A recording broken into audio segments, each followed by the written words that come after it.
Good afternoon, everyone, and welcome to the Brazil-Canada Mining Insights, Tailing Dams Regulatory Updates and Best Practices, the second session of the second Brazil-Canada Virtual Mining Conference, which will bring a series of important discussions on regulatory framework, capital markets, ESG, diversity and inclusion, exploration, smart mining, and innovation.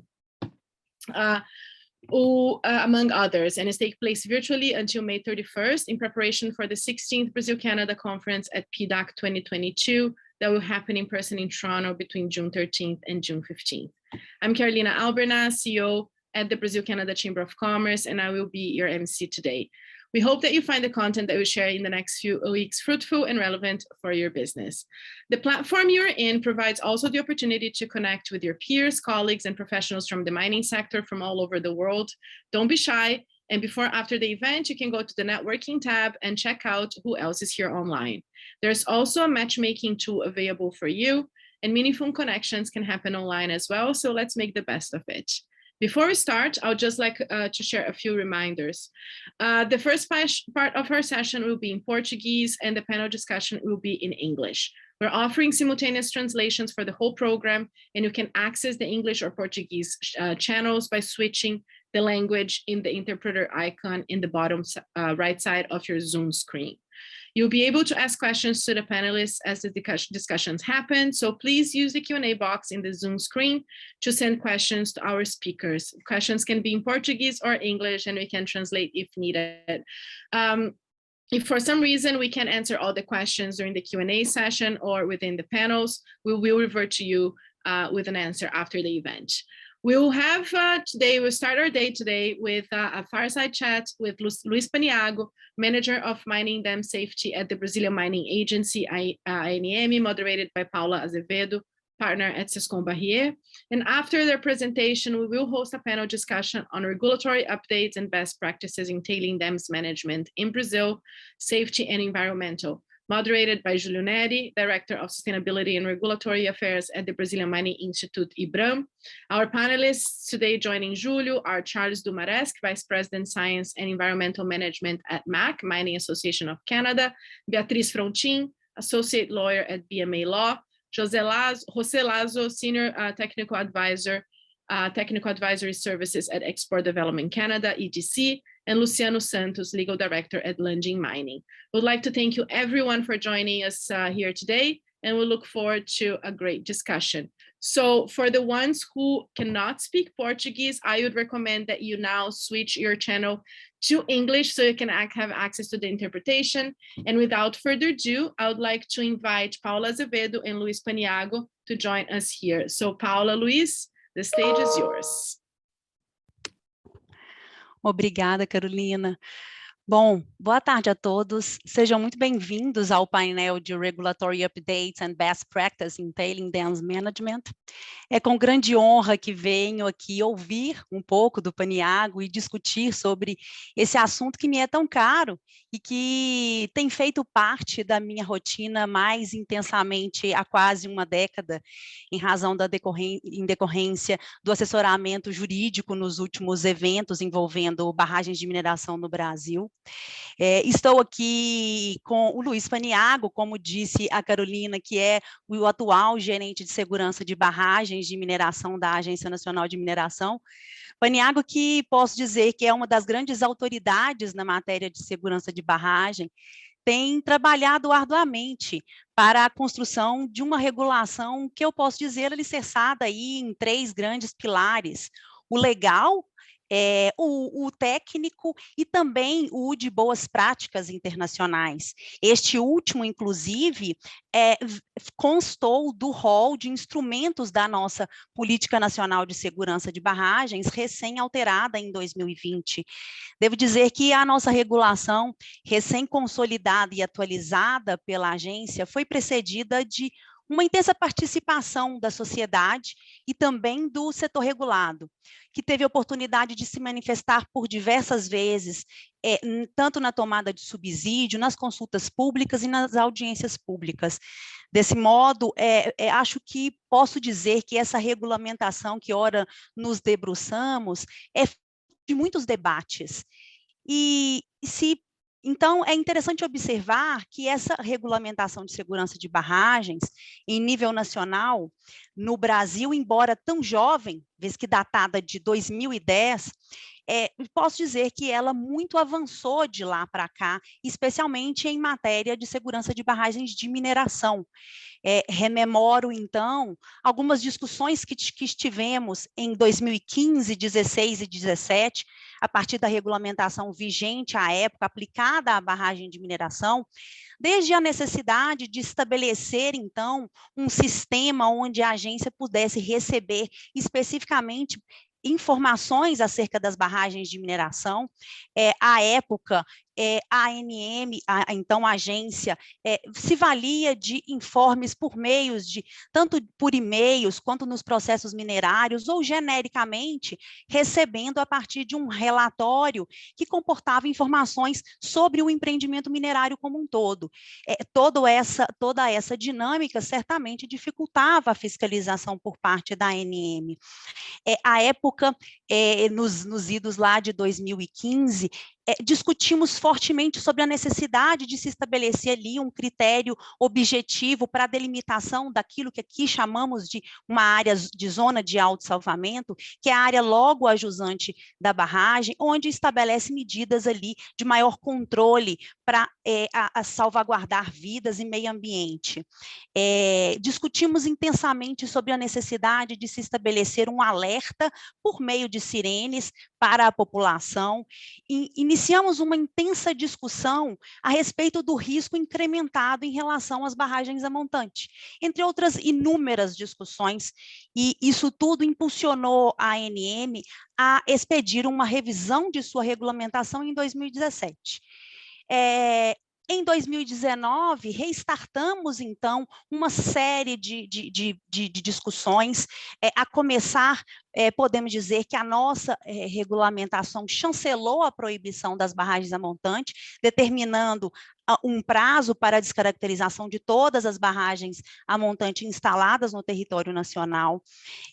Intensificamos a discussão acerca da existência de comunidade nessa zona de autossalvamento e quais deveriam ser as medidas para a garantia de uma segurança maior, para garantir salvaguarda de vidas humanas e meio ambiente, e, consequentemente, reforçamos a discussão a respeito da aproximação e transparência no relacionamento com a comunidade, buscando engajá-las em todas as fases da vida, do ciclo de vida da estrutura, especialmente com uma participação intensa na preparação efetiva, na eventualidade danoso venha a ocorrer. Este, inclusive, é um dos princípios do estándar do ICMM que veio endereçado em nossa regulamentação. Discutimos também sobre a existência de trabalhadores logo abaixo das estruturas. Quais deveriam ser os trabalhadores que nesta área devem permanecer, necessários para a própria atividade de exposição de rejeito e o próprio empreendimento minerário, e quais as medidas de maior segurança para garantir a salvaguarda desses trabalhadores nessa área. A partir dessa importância dessa área, entendemos por bem que a nossa regulamentação deveria, sim, estabelecer critérios técnicos balizadores desse estudo, que é o estudo definidor dessa área, que é o dam break, sendo que esse é um estudo que originalmente veio dos Estados Unidos e é um balizador para dimensionamento do dano potencial, o que permite uma delimitação de medidas efetivas na eventualidade de um evento venha a ocorrer. A partir dos novos inputs de 2019, também a nossa regulamentação entendeu por estabelecer critérios de fatores de segurança dentro da própria resolução da ANM e a necessidade de automatização dos nossos sistemas de monitoramento da barragem e também do acionamento automatizado de sirenes para garantir o efetivo alerta dessas comunidades. A partir das discussões em várias rodadas, vieram, então, as discussões dos ganhos da figura do engenheiro de registro. Essa figura que é já adotada em alguns países há algumas décadas, também adotada pelo CDA, foi fortemente discutida após o evento de Monte-Polley e também constou do standard do ICMM. Por fim, a gente pode aqui listar, dentre tantas discussões que tivemos, o gerenciamento de risco adicional, então, também é discutido entre nós se traria ganhos a partir de que, como a atividade de disposição de rejeito, existe ali um risco residual que deve ser sempre trabalhado para redução o quanto possível, se for razoavelmente viável, ela agora como uma ferramenta para a tomada de decisão, né? A gente considera, então, que é um importante passo para a resposta a um questionamento: how safe is safe enough? Trata-se de uma demonstração de risco residual e a classificação do que é aceitável e do que não é aceitável. E, por fim, então, a divulgação, a ampla divulgação da informação atinente à barragem, por meio da exposição, tanto no site da agência, quanto também no site das próprias empresas, também um princípio do ICMM. Então, dentre outras tantas discussões, atualmente podemos dizer que essa resolução recém-consolidada disciplina todos esses pontos no detalhe. Então, Paniago, eu passo a palavra para você, para que você nos apresente o trabalho que tem sido feito pela agência e, em termos de fiscalização, como a agência, então, está equipada para o acompanhamento dos reportes feitos pelos empreendedores e, claro, nos traga aí um panorama dessa resolução de segurança. Por favor, Paniago. Obrigado, Paula. Primeiro, eu queria agradecer o convite, né? Externar a nossa satisfação em poder participar desse evento tão importante, né? Um evento mundial focado especificamente, né, no tema de mineração. Então, é bom a gente externar para todo mundo como é que está sendo o monitoramento, como é que está sendo a gestão da segurança de barragem de mineração dentro do Brasil, para mostrar para quem pensa em investir no Brasil, mostrar que realmente é um ambiente favorável, um ambiente em que a segurança e a transparência é o mote do nosso trabalho. Eu queria também agradecer a Paula, porque ela praticamente já faltou a minha apresentação, né? A Paula mostrou todos os highlights, todas as alterações normativas, né, em tópicos muito bem explicativos, então ela já praticamente fez a apresentação. Muito obrigado, viu, Paula? Brincadeiras à parte, eu vou agora compartilhar a minha tela. Então, a ideia é que mostrar um panorama de como é que é essa gestão, né, das barragens de mineração no Brasil, né? A gente está quase com 1 milhar de barragens de mineração no Brasil, quase 500 barragens inseridas na política, que são barragens de maior tamanho, né, digamos assim. Então, explanar para todo o setor como é que está essa gestão. Então, a gente vai mostrar aqui nessa agenda de hoje como é que é a estrutura de segurança de barragem dentro da Agência Nacional de Mineração, como é que é esse modus operandi. Mostrar como é que está a questão das inspeções, é muito importante, né, todo mundo saber como é que a agência está atuando no que se refere a inspeções de campo nas estruturas. A gente sabe que são muitas estruturas, não tem como ir em todas todo ano. A gente tem uma inteligência artificial que nos mostra quais são as prioritárias a gente ir. E as barragens que estão em nível de emergência, com categoria de risco alto, por óbvio, nós temos um monitoramento um pouco mais de perto, tanto remoto quanto presencial. Mostrar algumas ações, né, emergenciais que a gente teve no começo do ano, não sei se todos sabem, tivemos chuvas atípicas aqui no Brasil no começo do ano, especialmente em Minas Gerais. Minas Gerais é o estado que tem mais barragens aqui no Brasil, então tivemos algumas ações que tivemos que agir de pronto, mostrar como é que foi a ação da agência, acho que isso é importante também ser externado. Mostrar como é que está o processo, que a Paula bem externou, né, a questão da obrigação de retirar as barragens a montante do Brasil. Então, como é que está esse panorama, como é que está o andamento, e falar sobre a nossa resolução nova, né, a 95. Bom, um panorama geral, né, a gente está com 909 barragens de mineração cadastradas no nosso SIGBM, que é o nosso Sistema Integrado de Gestão de Barragens de Mineração. Dessas 482, né, quase 500 estão dentro da política. Né? São barragens que têm ou mais de 15 metros, ou mais de 3 milhões de metros cúbicos no reservatório, tendo potencial médio ou alto, CRI alto, ou então ela tem um resíduo perigoso no seu reservatório. E a gente pode ver que a grande maioria, perto da metade, está inserida no estado de Minas Gerais, seguido por Pará, Mato Grosso e depois São Paulo. Então, categoria de risco, né, que representa aqui na classificação brasileira como é que está a gestão dessa estrutura, tanto no que se refere ao plano de segurança, a questão documental, quanto o estado de conservação e sua característica técnica. A grande maioria é categoria de risco baixa, isso é ótimo, né? Mas a gente está com a categoria de risco alta, muito alta também, sendo redundante. Isso nos incomoda e nós atuamos muito junto ao empreendedor para que isso reduza, né? Para que nós tenhamos uma situação de normalidade. E a gente pode ver como é que foi a evolução histórica dessa categoria de risco alta, né? A gente teve ali uma ascensão, depois uma inflexão ali, chegando perto de 2018, com o evento de Brumadinho, a gente teve ali uma ascensão e mantivemos ali um patamar muito alto, que nós estamos brigando para que isso abaixe, né, para trazer mais tranquilidade no Brasil. Dano potencial, né, que é o que existe a jusante da estrutura, né? Eu costumo dizer que em mineração a barragem vai estar onde está a mina e a mina vai estar onde está o minério, né? Em Minas Gerais, a grande maioria das barragens estão perto de Belo Horizonte, né, que é uma cidade muito grande, né, uma região metropolitana muito grande, que tem muitas estruturas de barragem de mineração ali próximo. Então, o DPA normalmente se eleva, né? E no norte do Brasil temos algumas barragens situadas em ambiente amazônico, o que também sobreleva no que se refere a meio ambiente. As barragens em nível de emergência, né, a gente consegue ver aqui essa evolução, depois uma estagnação ali por meados de 2020, né? São barragens aí que estão com nível de emergência 1, 2 e 3. A gente está aqui agora com 4 barragens, nível de emergência 3, ou seja, está na iminência de ruptura, mas já tem muito tempo nessa situação, então a gente vê que talvez é uma questão de entendimento melhor da estrutura, que a barragem de fato não fica 2 anos e meio rompendo, né? Então é uma questão mais de poder entender melhor como é que está essa estrutura, coisa que a ANM está obrigando junto com o empreendedor a que entenda melhor essa estrutura. 10 em nível 2, que quer dizer que a barragem está com problema e não está conseguindo resolver, e 42 agora em nível 1. Então, a gente vê que tem algumas estruturas aí que merecem uma melhor atenção por parte do empreendedor para que se tenha uma realidade melhor dessa estrutura.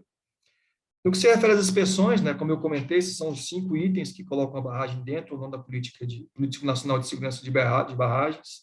Tá? Nós estamos aí com, desculpa aqui, tá, o equívoco está com 907, né, as barragens estão, algumas entram, outras saem da política, então nós estamos com 909 barragens hoje no nosso sistema, e a gente pode ver aqui a distribuição espacial por estado.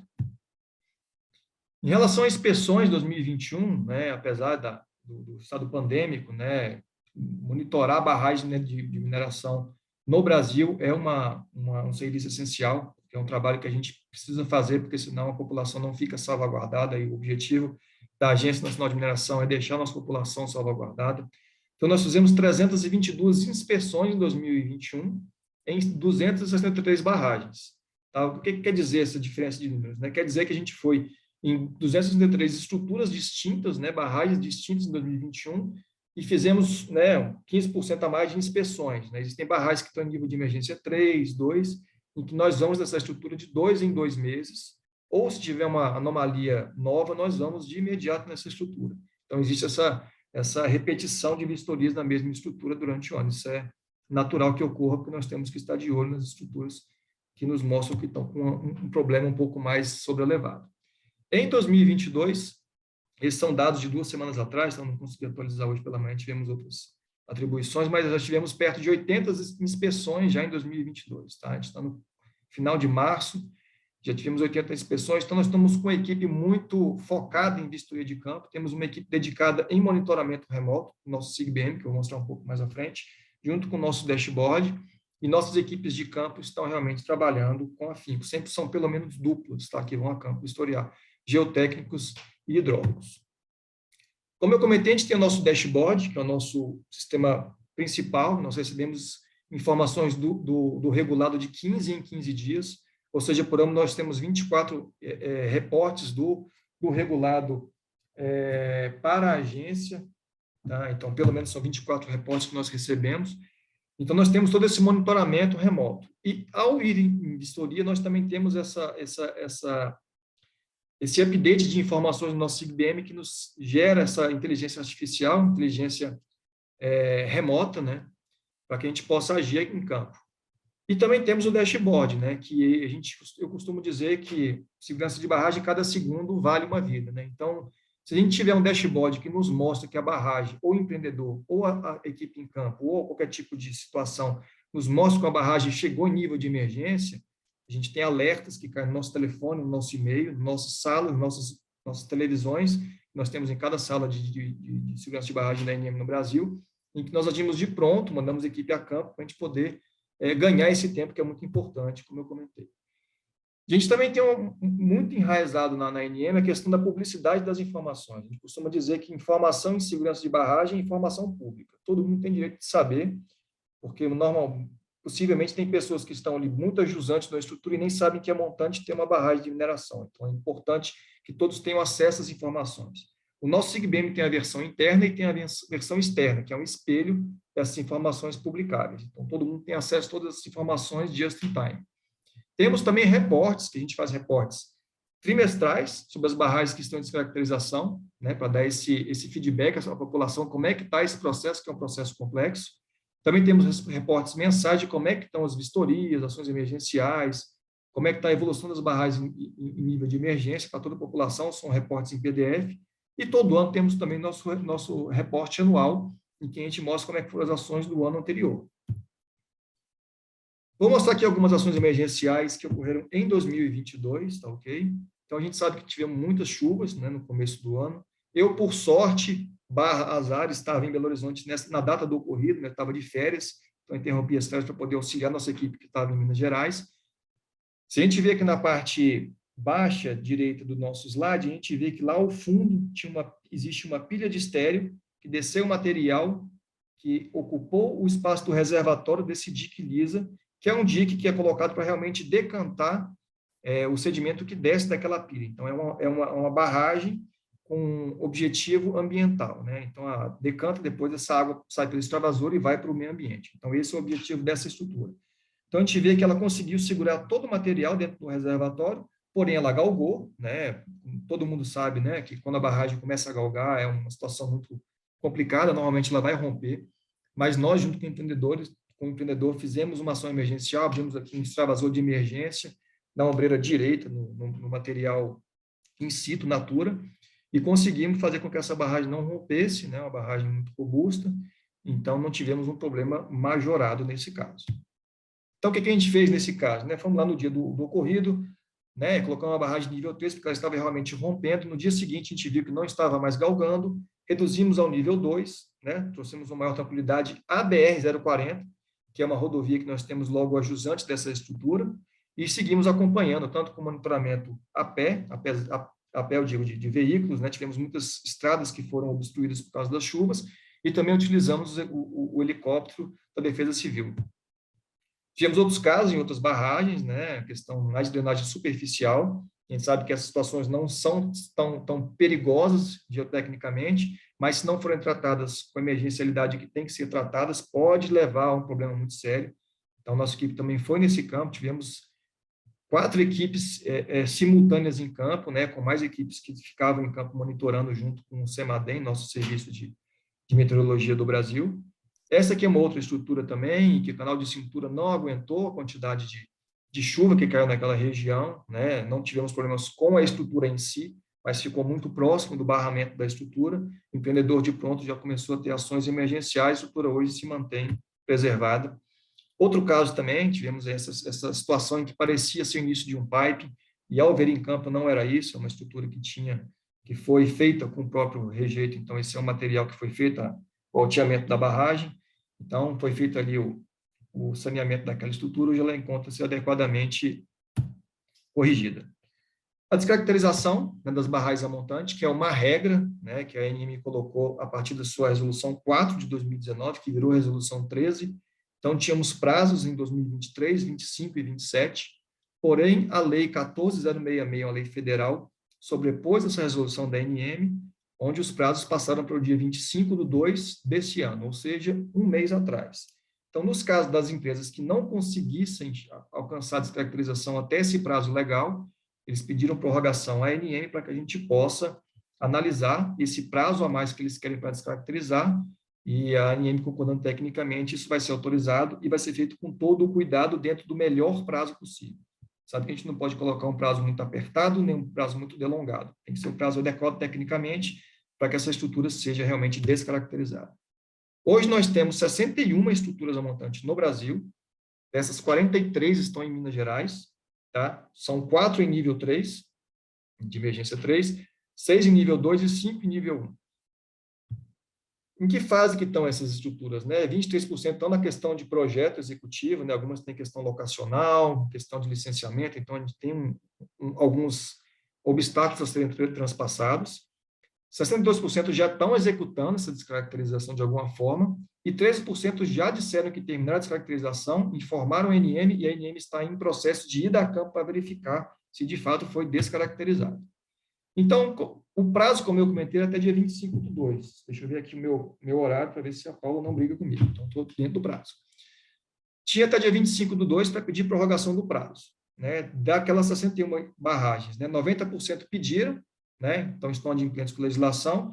Dessas, 14% já disseram que essas barragens já estão descaracterizadas, estamos em processo de ir a campo para verificar, como eu comentei, e 10% não pediram prorrogação. Já foram autuadas, embargadas e multadas, tá? E são empresas que têm problemas judiciais, então é um caso à parte que estamos tratando, mas estamos realmente de olho nelas para que não tenha nenhum tipo de problema. Vamos entrar na nossa resolução. Como eu comentei, né, e a Paula muito bem comentou, nós temos a Lei 12.334, que ela é de 2010, e depois de uma década ela foi alterada pela Lei 14.066. Né, ela obrigava os órgãos fiscalizadores a ter regulado todos esses itens aqui à direita, né? Plano de ação de emergência, revisão periódica, inspeções especiais, plano de segurança. Isso a ANM fez de forma pioneira, né, desde 2012.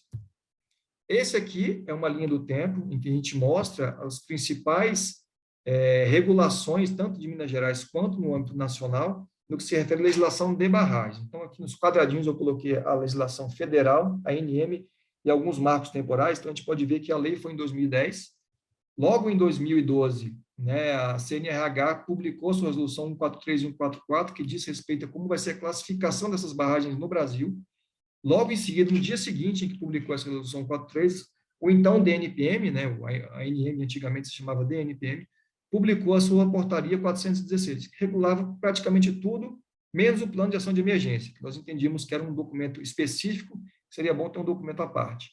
No ano seguinte, em 2013, o então DNPM publicou a resolução 526, ficando adimplente com as obrigações legais. Em 2015, tivemos o desastre da Samarco, tá? A ANM revisitou seus normativos, aprimorou, e em 2017 publicou a portaria 7389, que ficou em vigor até então. E como eu comentei, tivemos o evento Brumadinho, desastre Brumadinho, então tivemos a resolução 4, que virou a resolução 13, que o principal motes dela era a obrigação de retirar as barragens a montante e suas medidas acautelatórias. Depois tivemos a resolução 32, que o principal item dela foi o aprimoramento dos mapas de inundação dessas estruturas, né? A gente sabe que barragem de mineração não tem um fluido newtoniano, é um fluido não newtoniano, então a gente teve que adequar alguns itens específicos para chegar a uma realidade melhor desses mapas. Depois tivemos a resolução 40, que foi apenas uma alteração de erro formal. Depois a resolução 51 e 56, que é uma resolução que eu gosto muito particularmente, que é a da avaliação de conformidade e operacionalidade do PEBM. Então, a gente vai ter um documento que vai dizer que uma consultoria externa falou que o plano de ação de emergência está ok, de acordo com a legislação, né? Então, a documentação, o papel em si está ok, e também ele foi treinado, teve simulados, teve capacitações com as pessoas que estão participando do fluxograma de informações, de tal sorte que a nossa população fica muito melhor salvaguardada assim. É uma rodada anual. Tá? Né, culminando, né, como eu comentei, em 2020 tivemos a 14.066 e agora em 2022 publicamos o 95, que consolidou tudo isso para trás num normativo só. Quais são os principais highlights? Né? Acho que a Paula falou muito bem, mas eu vou puxar aqui alguns itens, né? A questão do PEBM, agora é obrigatório para todas as barragens de mineração, qualquer uma barragem de mineração, estando na Política Nacional de Mineração, Política Nacional de Segurança de Barragem, ela tem que ter o PEBM. O Engineer of Records, né, aqui no Brasil ficou EDR, Engenheiro de Registros, todas as barragens com dano potencial alto tem que ter. Algumas mudanças na categoria de risco, né, das classificações das barragens também a gente mudou para dar uma aprimorada nessa classificação.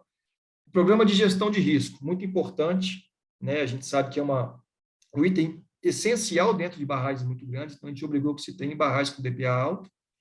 Né, a questão da revisão periódica ser diferente de quem faz a declaração de estabilidade, né, para gerar um pouco de uma maior independência entre esses itens, e algumas qualificações mínimas para alguns técnicos. A gente via que era necessário, em alguns casos, elevar um pouco a régua de quem pode trabalhar com segurança de barragem de mineração.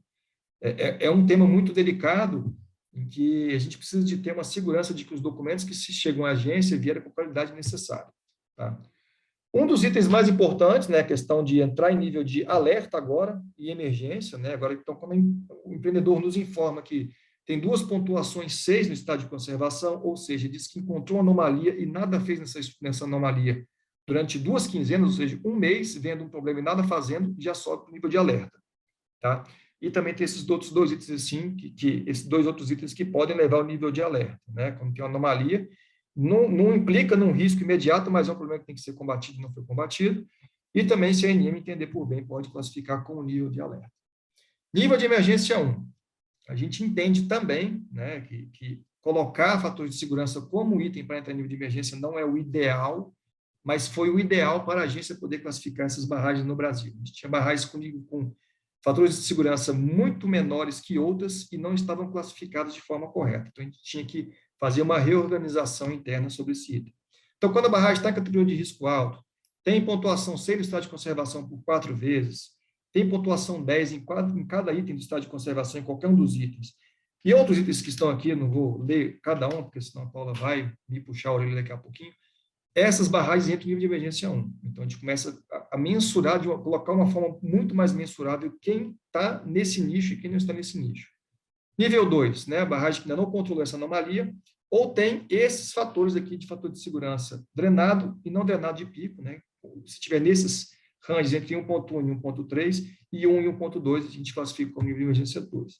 Nível 3, quando a pessoa fala que a barragem está ali abaixo do equilíbrio, né, do equilíbrio para baixo. Então, a gente não pode aceitar que isso esteja matematicamente materializado e a barragem ficar sem estar como nível 3. Então, ou o cálculo não está adequado à realidade, ou realmente a barragem está no limiar da ruptura. Então, nível 3.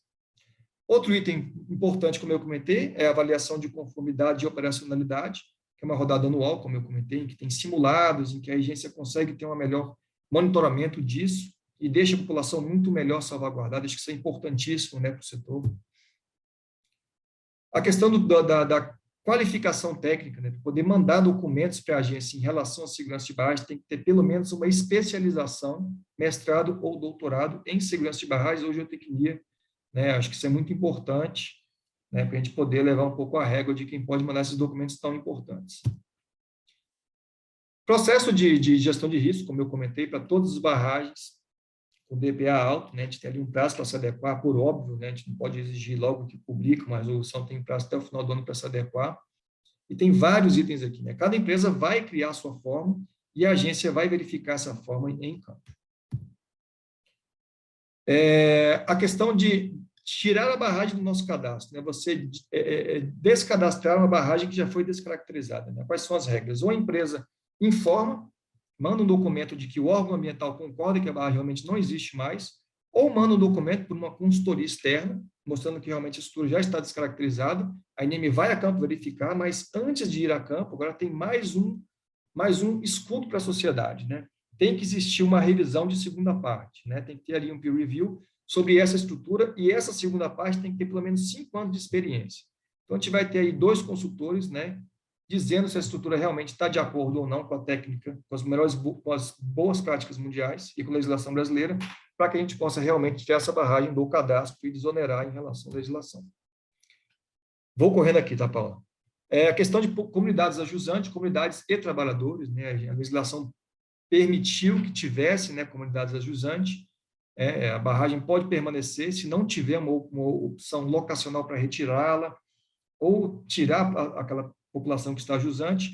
Em ficando a estrutura, a agência colocou 3 itens muito importantes, né? A barragem tem que ter pelo menos fator de segurança maior que 1.5 com drenado, ok? Tem que ter uma borda livre, na verdade é freeboard, tá? Desculpa. Tem que ter uma borda livre maior que 1 metro e tem que ter um CMG, um Centro de Monitoramento Geotécnico exclusivo para a barragem 24 horas por dia. Ou seja, a gente está dando salvaguarda de que a estrutura estará mais robusta internamente, a questão do trânsito de cheia vai estar um pouco mais salvaguardada com esse 1 metro, e se tiver qualquer outra situação, né, extraordinária, temos um CMG em que as pessoas vão estar monitorando essa estrutura, se ela vier ao colapso, eles vão ter a oportunidade de acionar as sirenes e poder fazer essa estrutura as trends tocar, as calculações serem salvaguardadas, apesar de já ter a obrigação das trends automatizadas. Então, seria, sim, uma redundância, uma coisa que já é obrigatória. E aqui a agência fez, né, como esse material vai ser compartilhado com todos aqui desse evento, eu acho que é importante para a gente poder... A agência teve o cuidado, junto com nossos colegas, né, da nossa gerência de barragens, de fazer aqui uma timeline de o que tem que ser feito após a publicação, né? Então, tem os prazos que tem que mandar a declaração de estabilidade, declaração de conformidade e operacionalidade, quando que eu tenho que ter o EDR já instaurado, quando que eu tenho que mandar tal documento, quando que eu tenho que ter um processo de gestão de risco. Está tudo aqui em datas, muito bem elucidativo, em 2 slides, para que todos possam usar. E que o objetivo da agência, né, de qualquer órgão regulador, não é apenas autuar. Autuar quando o regulado deva ser autuado. A gente quer que ele siga todos os padrões e que não tenhamos nenhuma intercorrência com barragens. Nosso objetivo é ter barragens seguras e estáveis no Brasil. Seria isso, pessoal. Muito obrigado. Obrigada, Paniago. É sempre muito bom ouvi-lo, né? A gente, sempre que escuta, a gente acaba por visualizar uma perspectiva de avanço da nossa regulamentação. A gente não tem muito tempo, infelizmente, a gente precisa passar para o painel seguinte, mas vou tentar aqui, resumidamente, trazer 2 perguntas, resumindo aí o que veio aqui no nosso Q&A, tá? A primeira delas, uma discussão acerca do caráter declaratório aí do SIGBM, ou seja, a agência como recebedora das informações dos empreendedores, e qual que é o movimento da agência para tornar a fiscalização cada vez mais efetiva, verificando as informações que ali constam nesse SIGBM. O que você pode trazer aí para a gente? Ótima pergunta, Paula. Assim, é até uma evolução para a gente. A gente viu que a apresentação assim, é grande e faltou falar do nosso astro principal, que foi o SIGBM. A gente tem a apresentação gigante do SIGBM. Se eu colocasse mais slides, você iria brigar comigo, mas a gente, na próxima vez é uma correção para nós. Vamos colocar um pouco mais sobre o SIGBM, que ele é um sistema fantástico, né? A gente, depois do evento Brumadinho, né? Ele já existia no evento Brumadinho. A gente passou por vários auditorias, né, de vários países que vieram nos auxiliar, Inglaterra e principalmente Holanda, né, que é um benchmark mundial em DICS, viu o SIGBM foi muito bem comentado, né, e ele tem informações de 15 dias, pelo menos, né, Paula, como você bem sabe, e se tiver anomalia diariamente. A gente tem que monitorar isso de forma automatizada e também temos uma equipe dedicada só para isso. Temos também um ranking interno que são 21 parâmetros que a gente sabe como é que está aquela estrutura. Está com o plano de segurança adequado, mas tem um monte de anomalia. Quando a gente manda notificação, demora a responder. Então, tudo isso é ranqueado para a gente poder saber em qual a gente vai a campo ou não. É questão da fiscalização responsiva. Como é que a gente está melhorando isso, Paulo? A gente gera esse ranqueamento, vemos quem está inadimplente. Por exemplo, agora vai acabar a campanha de declaração de estabilidade. No dia 1º de abril, e não é mentira, a gente já lança para nossas regionais quem não mandou ou quem mandou dizendo que estava ou não estava, para a gente poder ir a campo verificar essa situação. A gente tem que verificar porque é uma situação emergencial. Então, a gente está com equipes novas, né? Todo mundo sabe que a gente está com um concurso temporário, né, ocorrendo, vieram 22 pessoas, eram 40 vagas, vieram apenas metade, mas até o final do ano já acaba o trâmite do nosso concurso definitivo, então vem 40 pessoas exclusivamente para a barragem. A gente pode ver nos nossos números de vistoria que a gente fez um pouquinho mais da metade das barragens de mineração na política. Então, a gente consegue, e não é uma vistoria que eu brinco, valida, aquela vistoria fui e voltei, não. São vistorias que duram pelo menos uma semana. Então, são vistorias que a gente chega em casa e fica tranquilo. Posso dormir porque eu vi tudo, a gente passou por todos os itens da estrutura. Então, resumindo, Paulo, assim, o SIGBM nos dá informação, a gente qualifica, quantifica e vai a campo. Com essa quantidade de pessoas que estão vindo a mais agora do concurso, a gente vai conseguir trazer mais quantidade e o principal, qualidade. Ótimo, a gente observa realmente que o SIGBM foi um avanço, né? Foi até um dos bullet points que eu trouxe quando a gente tinha no passado um reporte absolutamente dentro de um documento genérico. Então, o SIGBM é um grande avanço para tornar a fiscalização mais efetiva, né?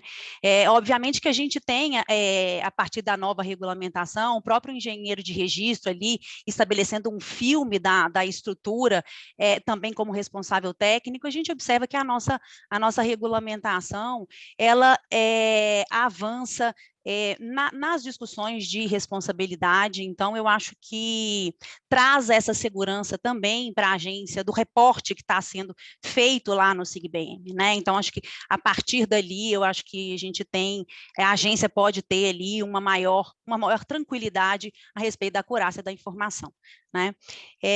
Então, Paniago, a nossa última pergunta aqui, eu acho que nossa resolução recém-consolidada aí, acho que a gente está aqui ainda nos debates, né, obviamente da implementação, tá todo mundo discutindo a melhor forma de implementar, mas eu queria ouvir um pouquinho de você, se você acha que essa nossa regulamentação endereçou os maiores pontos ali dos guias de boas práticas, como que é a nossa regulamentação hoje em comparação aos outros países.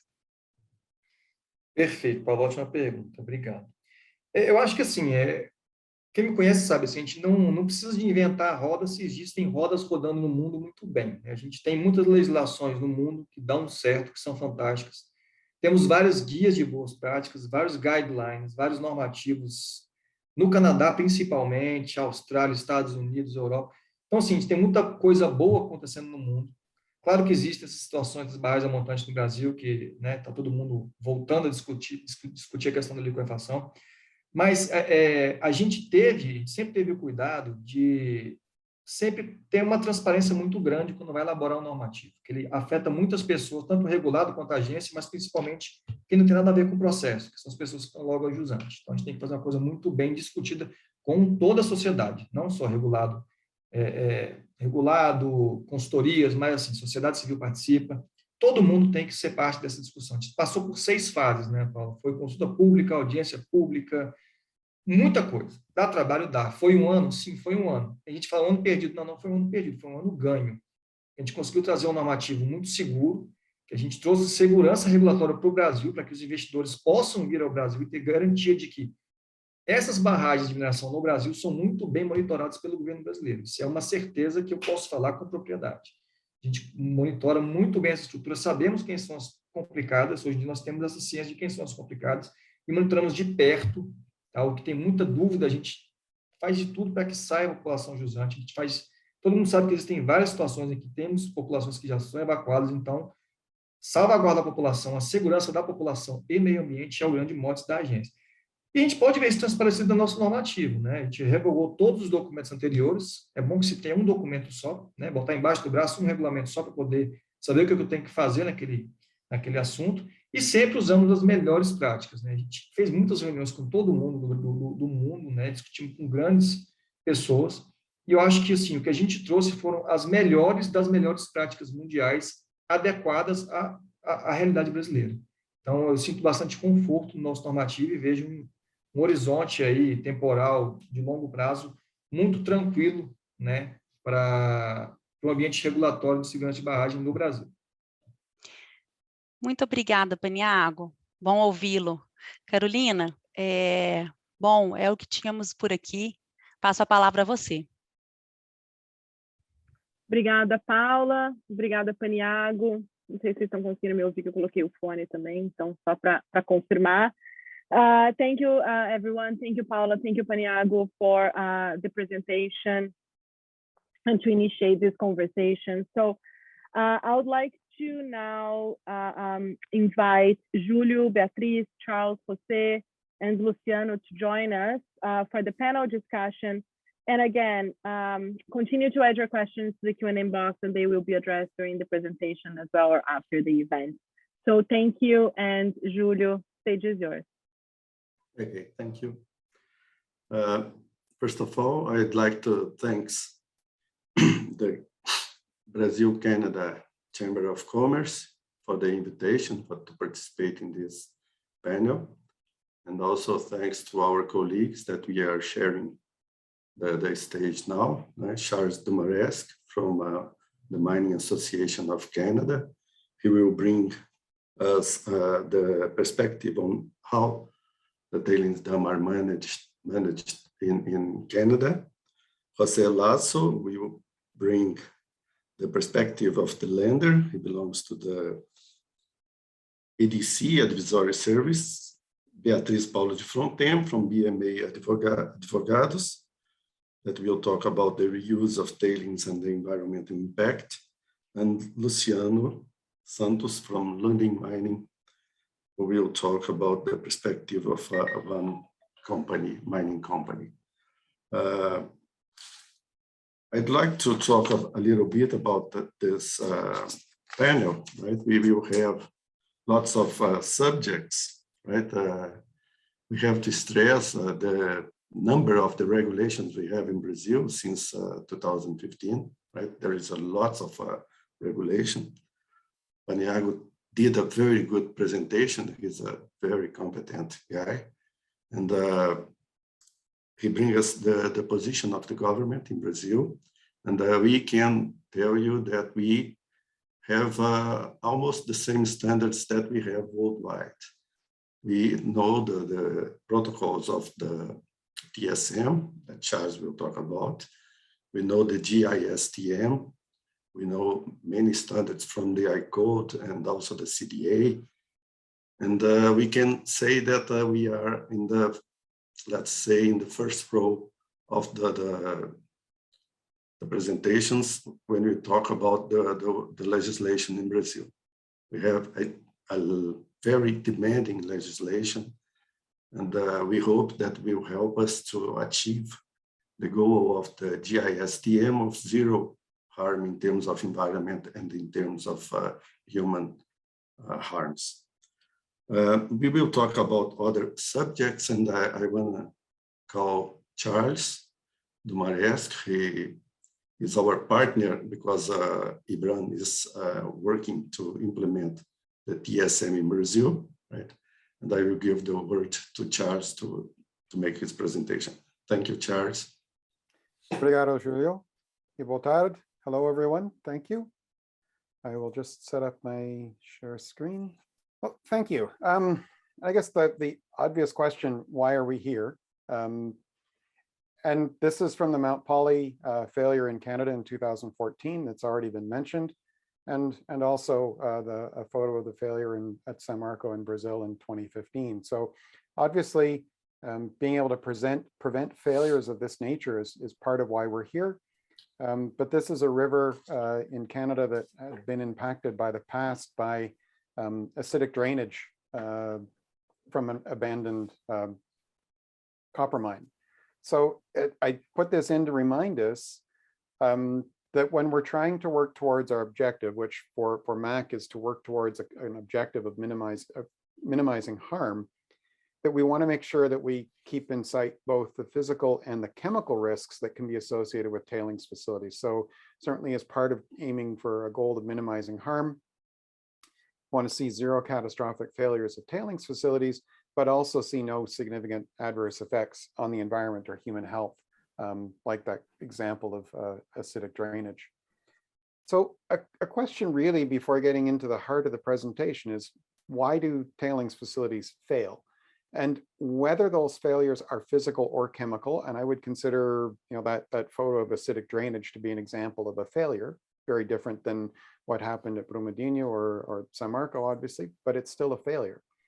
But I think that most, if not all of the failures that we see are ultimately linked to decisions that have been made throughout the life cycle: planning, design, construction, operation, and/or closure of those facilities. So it's ultimately, I think in a lot of cases, it's about the decisions that have been made and not about the specific geotechnical characteristics or geochemical characteristics of the materials. So why do we make decisions sometimes that don't support an objective of minimizing harm? And there can be a whole range of reasons for this. And I think this applies not just to mining companies that are owning and operating tailings facilities. This can apply equally to regulators in some cases. I think it can apply to consultants as well. So everybody that has a role to play in tailings management, I think, is vulnerable to some of these things. There can be a lack of information, lack of resources, obviously money, but time, people, competencies, the equipment that you need, maybe the materials you need. It could be a lack of leadership. could be a failure to recognize or factor in the uncertainty, the things you don't actually know about a facility. There could be a drive towards short-term thinking, conflicting priorities, lack of collaboration. Certainly complacency is an important part of it that I'll touch on again at the end of my presentation. Poor communications, working in silos, lack of checks and balances on decision-making, lack of authority, lack of accountability, and ultimately human error. But I purposely put human error at the bottom of the list because I think all these things kind of add up. And ultimately, I think tailings facilities as engineered structures, as any engineered structure, are vulnerable to the people and the systems that are responsible for them. So how do we overcome this? Well, first, I think part of the challenge is that tailings facilities are fairly unique, especially if we compare them to water dams or water management infrastructure that we see for irrigation, for example, or hydroelectricity. Tailings facilities are quite different, even though a lot of the concepts around tailings dam management or tailings facility management is derived from the concepts that we do around water. They're complex structures. They might look simple to a lot of people, but they're complex structures and they're expected to meet performance expectations for a very, very long time. And they're in a continual state of change, which is one of the biggest differences between those and, say, a water dam for hydroelectricity. We're constantly adding tailings through the life cycle. We're making them taller, or we're adding on cells, get into closure. We're recontouring, revegetating, maybe drawing down water tables, making all sorts of changes over many, many years or many, many decades even. And then over that long period of time, technology changes, practices change, the mine plan might change. There might be changes in climate, environmental conditions. Obviously, there's going to be changes in who's involved in managing the facility. There's likely to be changes over the life in ownership of the facility and potential for changes to legal requirements and even societal expectations. So there's a lot going on when you're trying to manage a tailings facility, and absolutely sound engineering is a very important part of that solution. But we also need to have good governance. Good governance is really essential across that whole life cycle if we're going to be able to manage these complex facilities, these constantly changing facilities in a responsible manner. When I talk about governance, it's not, in the sense of corporate governance and decisions that get made by boards of directors. It's about all the decisions that are related to tailings management that are made across the whole life cycle and at all levels in the organization. So how do we make decisions about tailings management? And I think what's really needed because of this complexity, because of these long lifespans and this constant state of change, is we need an approach that integrates really good governance with that good engineering practice, so that we can be responsibly managing not just the tailings, but the people, and manage change along with it. So this is an approach that, throughout the life cycle, there's a whole series of principles that come into play.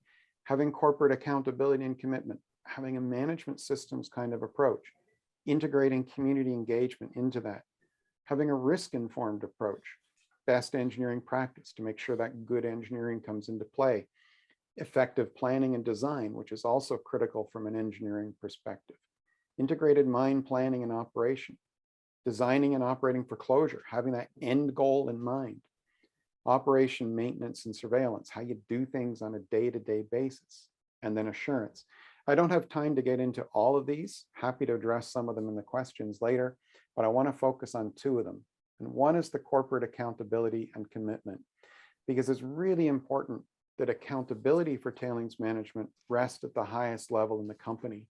And that means ensuring that the board of directors is paying attention to tailings management. They're asking questions about it.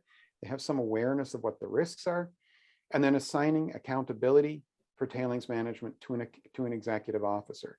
And then that needs to be backed up by a company's commitment to manage tailings responsibly, and then actually put the resources in place to actually deliver and do that.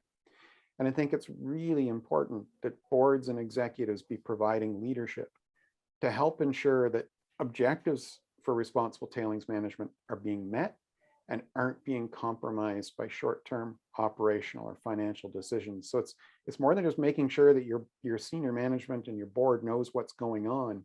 They need to be engaged in providing leadership. And then the other piece, other one of those principles I wanted to address is a management systems approach. And the tailings management system, it's fundamental to what we do within the Towards Sustainable Mining program for tailings, and it's an important part of the GISTM as well.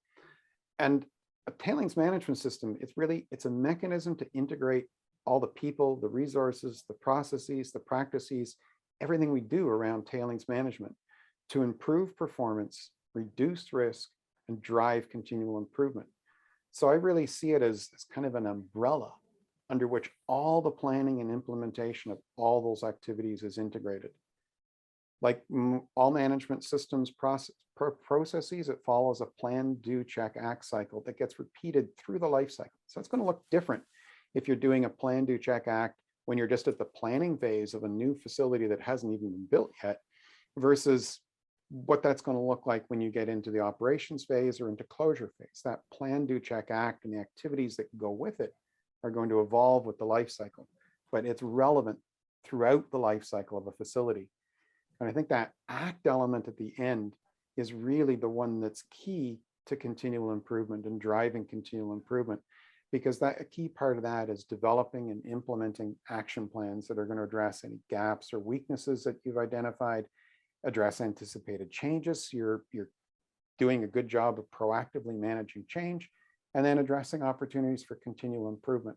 So really that management system isn't so much about managing tailings as it is about managing the people who are responsible for tailings management, the ways in which they interact, and the ways that they make decisions about tailings management. So what does this integrated approach look like? If our goal is responsible management of tailings, then governance is kind of that big envelope that captures everything we do from a tailings management perspective. At a corporate level, there's that corporate accountability and commitment. And then at a site level, you have a tailings management system. And then all these different activities that are within that, everything from the engineering practice to community engagement, it's all part of what gets integrated into a management system. And then OMS to be making all that happen on a day-to-day basis. And then assurance. And when we think of assurance, usually what we think of is independent review, which is very important. And often independent review is mainly focused on geotechnical aspects or geochemical aspects if there's significant geochemical risks.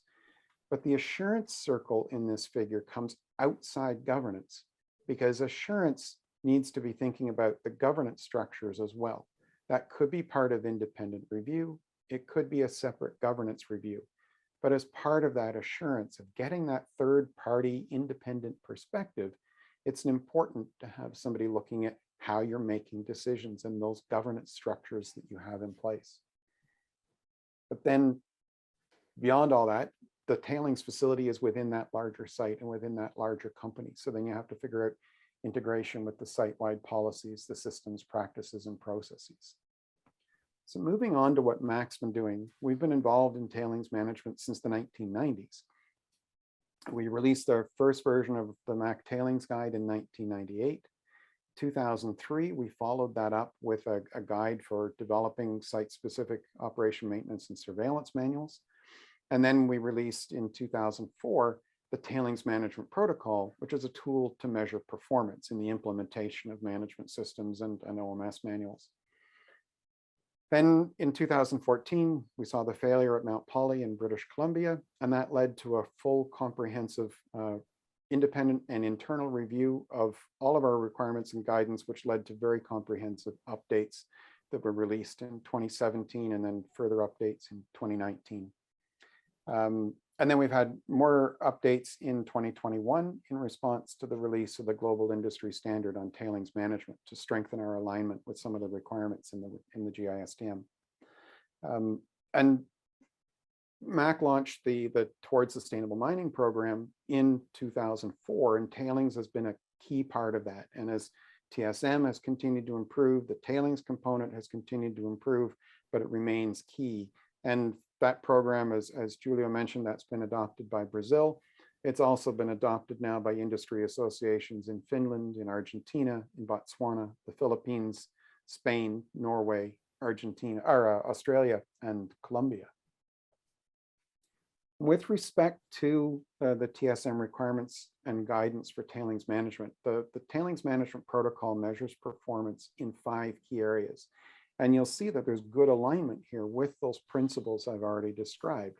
So one is developing and implementing the corporate policy on tailings management, and then assigning that corporate level and site level accountability and responsibility for tailings management. And then developing and implementing a site-specific tailings management system, having plans for emergency preparedness, and having and implementing an OMS manual. And then conducting an annual review of tailings management, the ACT element of that plan, do, check, act cycle, to be driving continual improvement. There's also some important aspects of tailings management that are actually addressed in other TSM performance protocols. So we have one on Indigenous and community relationships, which ties into that in community engagement piece that I mentioned. A climate change protocol that we introduced last year, replacing an older protocol that now includes aspects around climate change adaptation, and a water stewardship protocol that includes requirements around site level water management and water balance planning. And that the requirements in the protocol are then supported by what's in the tailings guide. So that has very detailed guidance on the management systems approach, and then how to integrate technical aspects like risk management into that management system approach. And then the OMS guide. And then the other tool that we have that we introduced in 2017 is a table of conformance, because in each of those requirements in the protocol, it states that things need to be done in conformance with the guides. The protocol provides that roadmap. If you need to have a tailings management system that's in conformance with the tailings guide, what does that mean? What parts of the tailings guide need to be implemented to do that? So the table of conformance provides a very detailed, very rigorous tool for performance measurement by identifying all those aspects of each guide that need to be implemented. And those requirements and guidance have been recognized as international best practice, and a lot of the themes there that are in those guides we see incorporated into the GISTM as well. So just to wrap up, good governance, a systematic, integrated approach, I think it's essential to be able to minimize harm associated with tailings facilities. And I definitely think that the requirements and guidance that we've developed through TSM and are continuing to strengthen and evolve through TSM provide a very strong basis for implementing that good governance in a systematic approach and supporting the sound engineering that's so critical to tailings management. But a caution, I think having standards like TSM, the GISTM, and legal requirements equally, it's vital. They all have an important role to play, but we can't let any of these become box checking exercises. We can't become complacent because we passed the test. It's like we didn't get stopped for speeding today, so we're driving safely. Well, maybe we did all sorts of stupid things behind the wheel. Just because we didn't get ticketed doesn't mean we're safe drivers. And it's kind of the same thing. The objective of having these standards is not to pass the test. The objective is to do better at how we're managing tailings so that we can minimize harm. And these just provide tools to help us achieve that. So that's the end of my presentation. Obrigado. And there's a link to the MAC website where you can get more information on the tailings component of TSM. Obrigado, Charles. Thank you, Charles. Right. We will go now to Jose Lazzo, right? That we will show us the financial side. Jose, please. Thank you, Julio. Let me just share my presentation and let me know if. Thank you so much, Brazil Canada Chamber of Commerce, for inviting us to this presentation. Tailings is something that is top of mind for EDC, and we have done some work over the past few years following the Brumadinho failure. Which really has made us to think, I think, a little bit deeply as to what practices, current practices that we were having at the time, and then how really think hard how we could, whether there was a room for improvement of those practices, and whether there's something that we could do really to mitigate, the risks, exposure to EDC, but also to our customers. And this is just a slide showing some of the dam failures, selected dam failures in certain countries. I think there are 13 countries here, some of which have major failures. And as you can see, I kind of put a little bit of data in terms of the impacts in terms of people's lives. But as you all know, the environmental impacts in some of these, from some of these failures, have not even been completed, really estimated the extent of those impacts. As a credit export agency that conducts or supports Canadian exporters across the globe, specifically mining companies, because Canada mining is in the fiber of Canada. We really spend a lot of time looking at tailings in the past few years. And as I mentioned, following the Brumadinho dam failure, January 25, 2019, we conducted a review of the tailings dams design, construction, and operations and management practices, looking really around the world.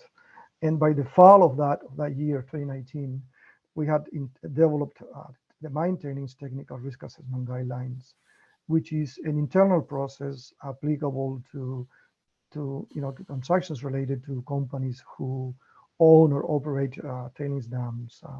And this applies to actually Canadian companies, but also international other customers that are based in different countries that do business with Canadian exporters as well. So we currently follow these guidelines and promote tailings management best practices. So we thought that today's forum was one of those forums where we wanted to talk about the work that we have done around tailings and tailings management. So the tailings management, the tailings review that we conducted, we looked at several databases and we ran some analytics on several databases available today, public databases from the wiseuranium.org and also the World Mine Tailings Failures.org. And the data that you saw on the first slide is actually data up to March 2019. However, since then, in the Wise Uranium Project site, there has been 15 new failures reported. Actually, some of those failures were mentioned in the first presentation from Luis earlier today. We also looked at the independent technical reports on some of the dam failures. Charles mentioned the Mount Poly. We looked at that report, but also we looked at reports from Brumadinho and others. And in terms of regulations and standards, we also took a look at reviewed country regulations and their oversight mechanisms from countries like Australia, Brazil. We've done a lot of work with Brazil, and thanks to our local office and the Brazil-Canada Chamber of Commerce and many others, we have had a lot of interactions with Brazil to better understand the environmental, regulatory environment, as well as practices. We've also looked into Chile, India, Peru, and some other countries in terms of regulations. And we also reviewed the published guidelines and the standards that cover design, construction, operations, and management of tailings dams, of course, including Canadian Dam Association, Mining Association of Canada that you heard from Charles. They've done a fantastic job in that regard. And to be honest, we are very fortunate to have those two organizations that have dedicated so many resources and time to put in place some great frameworks. And we as a Canadian company are lucky or fortunate to have that in place. So we also looked at ICOLD, UNCOLD at ICMM. We were also fortunate to, in 2019, actually, ICOLD 2019 took place in Ottawa. So all of these great minds and resources came to us, to our town. So we were very fortunate to have several discussions with many key people at that event as well. And of course, we've spoken to many domestic and international banks and credit agencies as to the approach that they take to technical due diligence and and credit considerations related to tailings and tailings management.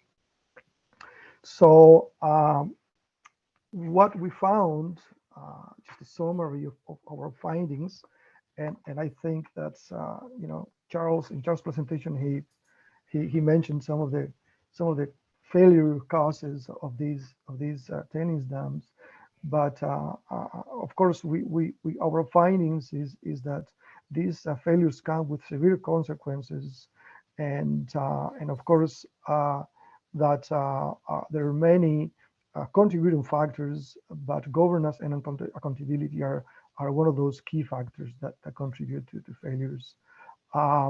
We also found that the regulatory environment is changing in many countries. A case in point, we're talking about a new change in regulation for Brazil today. So that's an ongoing thing. And another finding is that financial institutions are exposed to technical, but also other risks. For example, environmental, commercial, legal, reputational. So it's really at the heart. It's a big risk, and mine tailings is considered a high global risk today by the UN.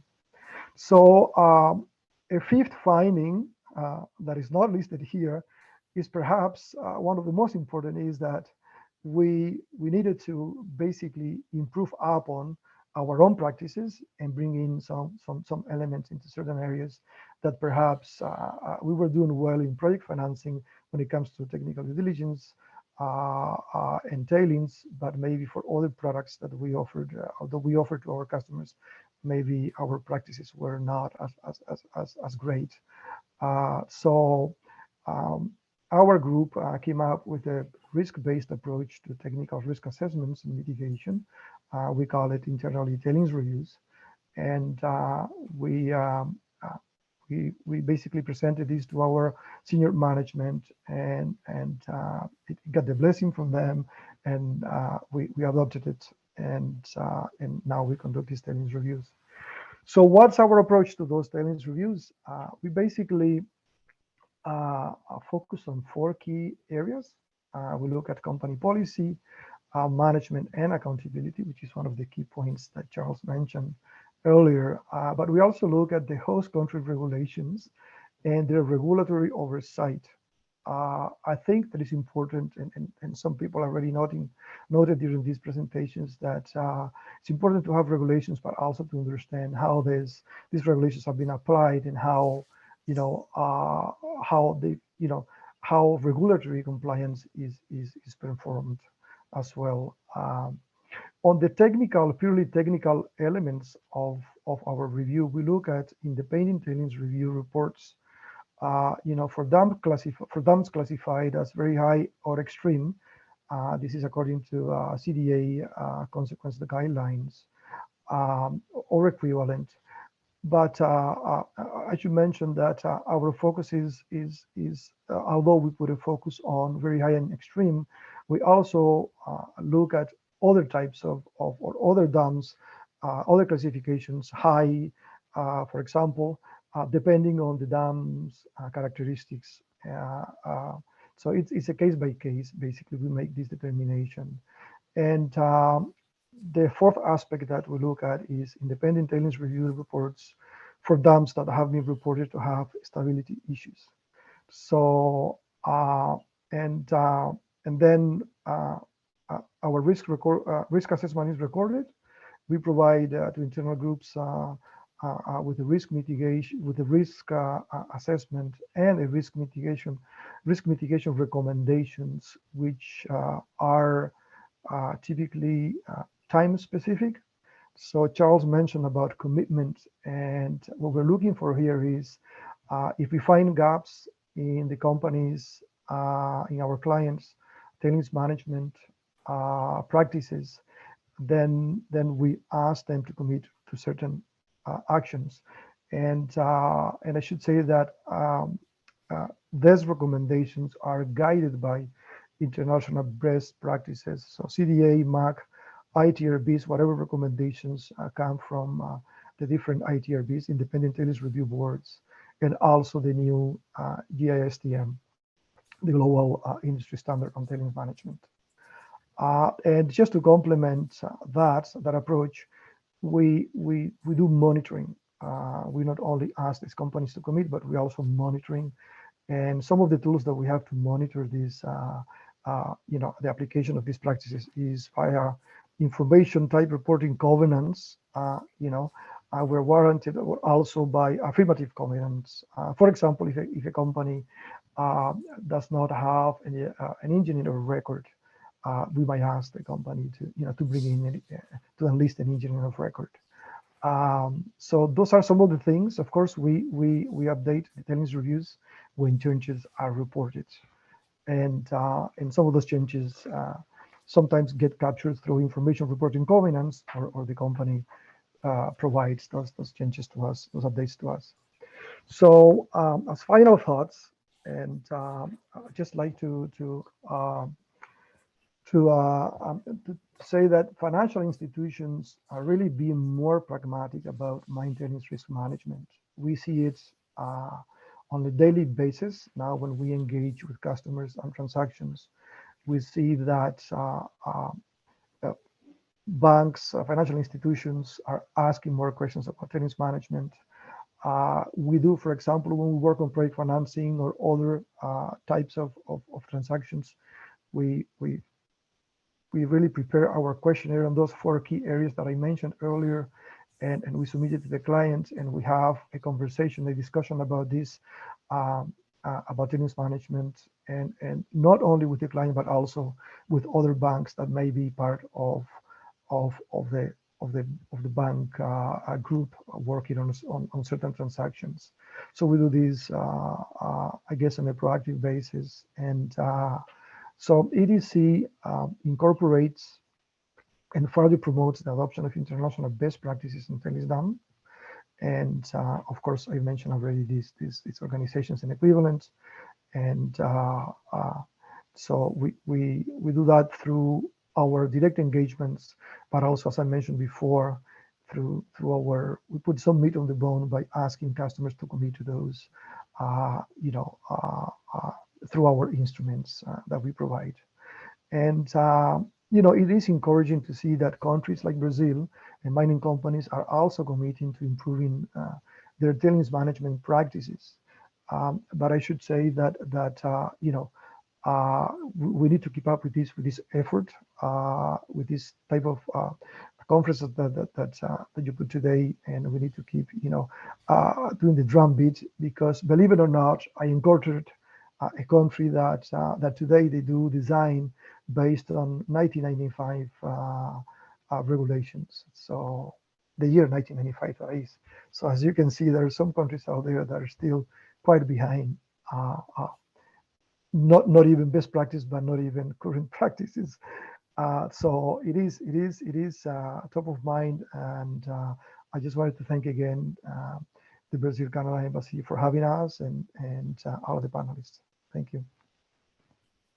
Thank you, José. Now, Beatriz Paulo de Fronten from BMA Lawyers will talk a little about the reuse of tailings and the resolution number 85 from the National Agency of Mines that regulates the use of tailings. Beatriz, please. Sorry, just a technical problem. Thank you, Julio. It's a pleasure to be here with you.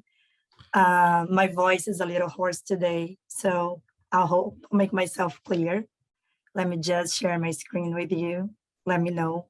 So thanks again, Julio. It's a pleasure to stay here with you to talk about reuse opportunities for dam tailings in Brazil. So let's set the scene of what we're going to discuss a little bit here. The reuse of tailings in Brazil, it's a great for it's a critical issue for the whole mining sector. It is a relevant cost for companies, and it poses environmental and huge environmental and social risks to society. Let's have, we imagine the scale of the problem that we're talking about, the Global Tailings Review. According to the Global Tailings Review, we have a total number of active, inactive, and closed store facilities contain 223 billion tons of mining tailings, and 8 billion tons of mining tailings is annually generated. So as we can see, mine waste far exceeds other streams of waste, such as e-waste, plastics, textiles, and food waste, in terms of volume and risk of geotechnical and chemical risks that mining waste poses. Apart from that, we see in the international environmental agenda a cultural change, where the transition to low carbon is a target, which is great. But if we have a little deep, if we dig a little bit further, we see that the transition to low carbon economy will increase the production of tailings. India intends to put by 2030, by the year of 2030, 60% of electric vehicles. So that means more metals, which means more tailings. So we're not talking about an industry which wastes are decreasing. On the contrary, wastes are increasing. I heard once something that really got me. Mine waste is where dioxide carbon emissions were 5 years ago.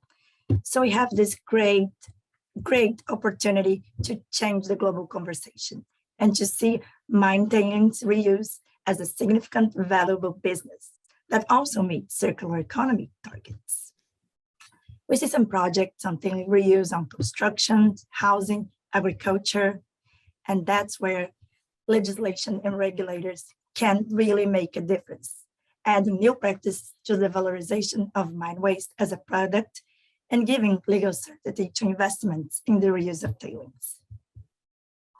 That said, we'll have just a quick look at the Brazilian legal framework on the reuse of tailings. The mining code has no mention of it. The national policy on solid waste creates awareness of reuse of waste in general, but only with the mining regulation of 2018 that we had a clear determined rule that the Ministry of Mine and Energy and the National Environmental Agency should encourage the reuse of mine waste and tailings through a simplified procedures. With that in mind, the ANM held a public consultation with a new rule designed for give the guidelines for the reuse of tailings, which resulted in the ENM Ordinance 85 of 2021. Unfortunately, the regulatory rule, it's not sufficient to create and really gives the legal certainty that this new market and new business needs to grow. We also need a strong and clear environmental regulation on the matter. So let's have a deeper look at the ENM ordinance and what it gives in terms of legal certainty for mining companies. With the ordinance, it's clear that tailings are part of the mine where they are generated, even when disposed outside the title area. The reuse of tailings does not require a new mining title when linked to the mine where they were generated and exercised by the holder of the mining right, if the disposal of tailings is providing in the plan of economic use, the mining plan, or any other technical similar document.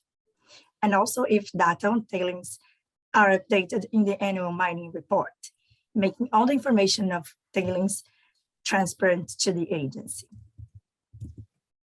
The reuse of tailings, if the reuse of tailings does not lead to changes in the production process or in the scale, the owner of the mining title must notify the agency.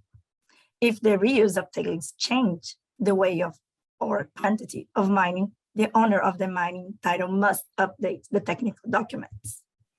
And if the reuse of tailings includes a new substance not previously authorized in the existing mining title, the holder must request to the agency that the new substance be added at the mining title. So as we can see, those are really simple procedures: notification, updated, and amendment to the title, which is very aligned with the mining decree that regulated the theme here in Brazil.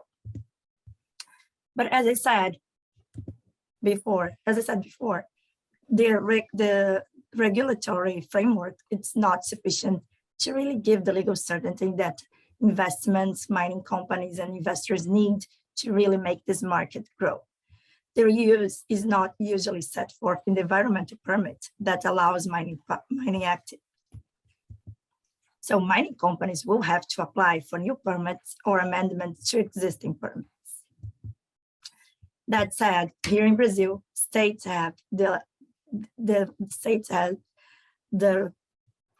capacity of regulating the environmental permitting. This is at state level, not national level, as mining subject is.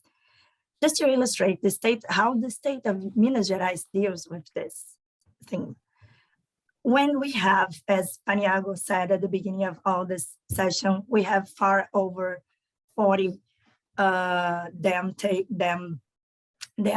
being decommissioned or decharacterized here in Brazil. So this is a lot of tailings.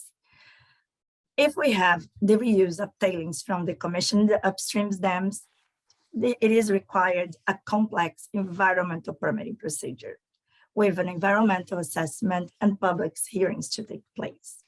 This procedure before the environmental agency can take years, really. And it's not really aligned with the regulatory ordinance from the national agency that provides for a simple procedure. Also in the state of Minas Gerais, if the reuse of tailings is for downstream and central line dams, you can use the simplified procedure. So the state does have the tools to make it a more simple procedure in such cases.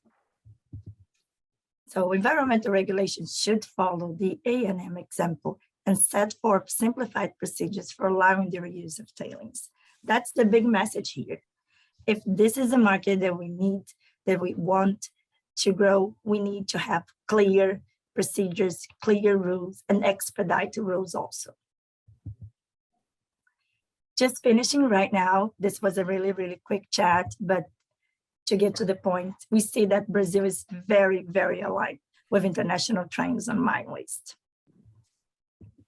The A&M ordinance has all the equipment to really be a game changer as it brings legal certainties for mine improvement investments on the reuse of tailings. And we see that the environmental regulation on reuse of tailings should really focus on simplified procedures to also meet circular economy targets. A legal framework that covers regulatory and environmental perspectives will surely allow Brazil to be a major player in the reuse of tailings. And that's the main message that I would like to share with you guys here. Thank you.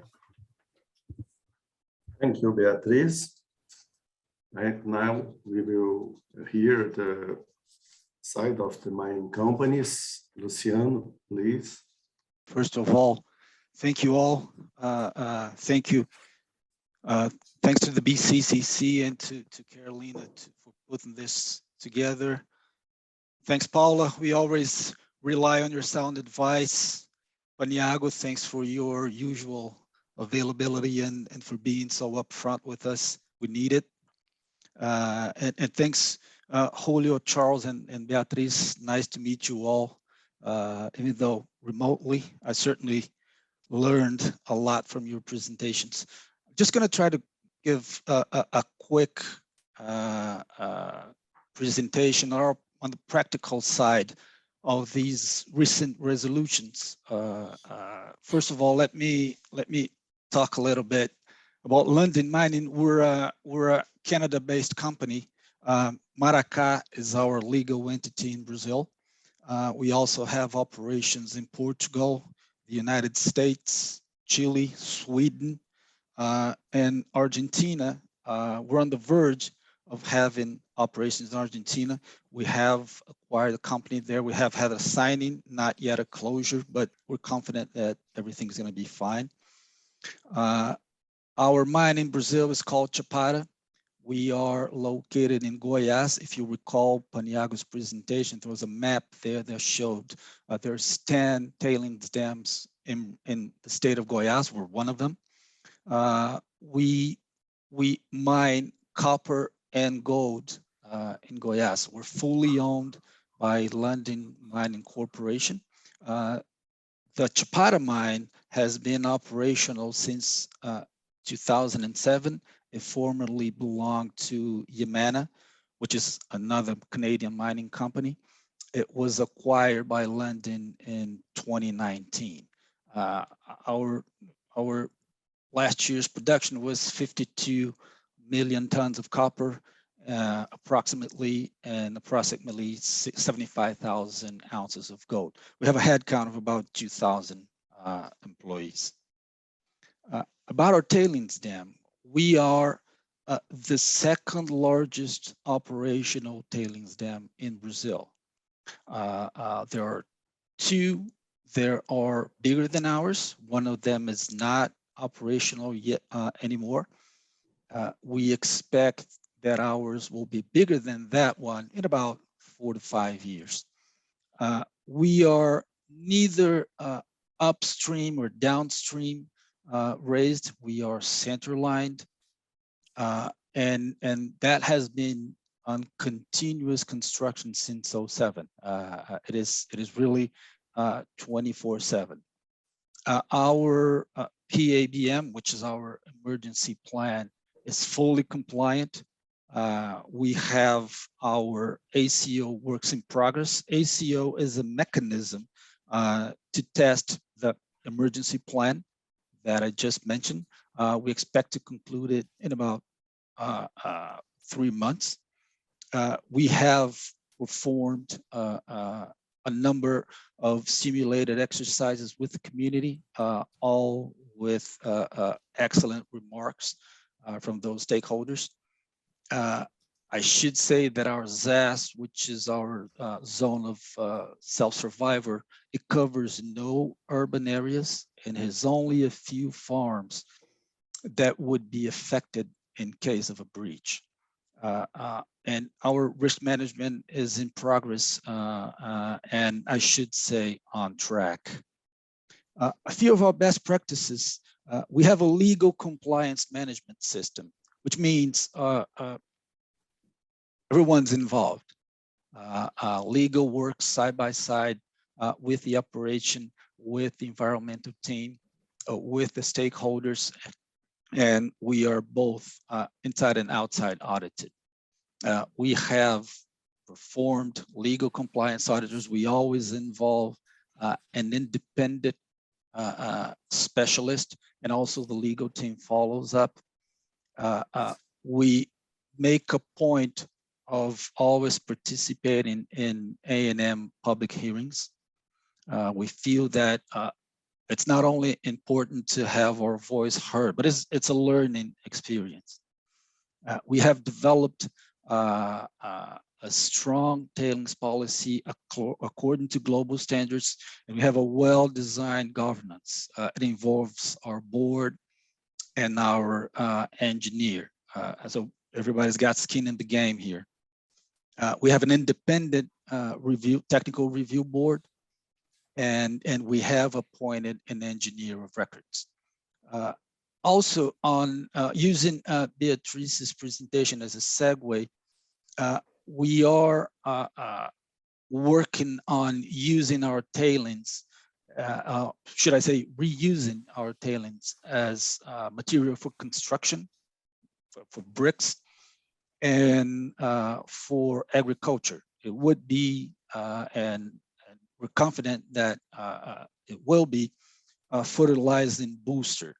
Sadly, it will not be a fertilizer. It will not help us with the imminent shortage of fertilizers that we will probably have with the war. But it will be a booster. It will improve productivity. those studies should be concluded in 2022. We're confident that we're going to be successful in those.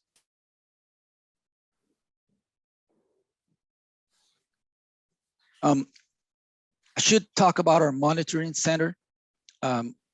Like it's been said here, it is fully dedicated to the tailings dam. It works in real time, 24 hours a day, 7 days per week, 370 days, 65 days per year. It has 10 people fully dedicated to that, and they work on 4 shifts. We have detection equipments, which means they are both radar and robotic stations. Those were installed in December 2020, and they have been fully operational since. And we have an automated alert systems that's fully connected with the control levels, meaning if a breach occurs, there's no need of human intervention to make the sirens work. So again, we're fully compliant.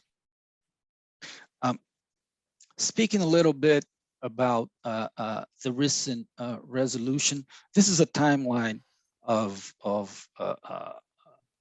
the legal framework for tailings dam. I'm not going to speak about all of them. Just to give a few highlights on the recent 195 of 2022 and how we believe it impacts us. First of all, it consolidates all previous resolutions and ordinances that A&M has developed for tailings dam. We believe it increases legal security. It is easier and it's clear to have everything in one place. We also have a duty to have a risk management plan for the mining dam. We believe that having risk assessments, it helps the company in our decision-making process, and it makes our duties and our homeworks clear for everyone. We have an engineer of records, like I said, it has been appointed.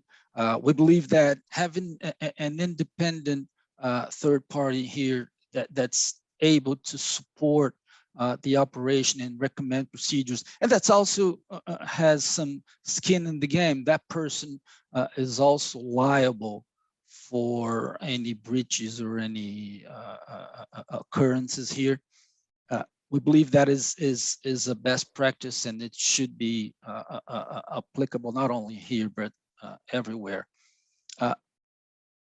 Resolution also imposes a duty to have studies to define what is the best alternative for the ZAS when you have population in the ZAS. Again, ZAS is the zone of self-survival. Meaning the alternatives are dismantling the structure. For us, frankly, that's not an option. A population resettlement, like we only have very few people in the ZAS. So we're discussing and always involving the community. Our obligation, we have consulted A&M on that note. And also there's a duty, if that's the case, to reinforce the structure.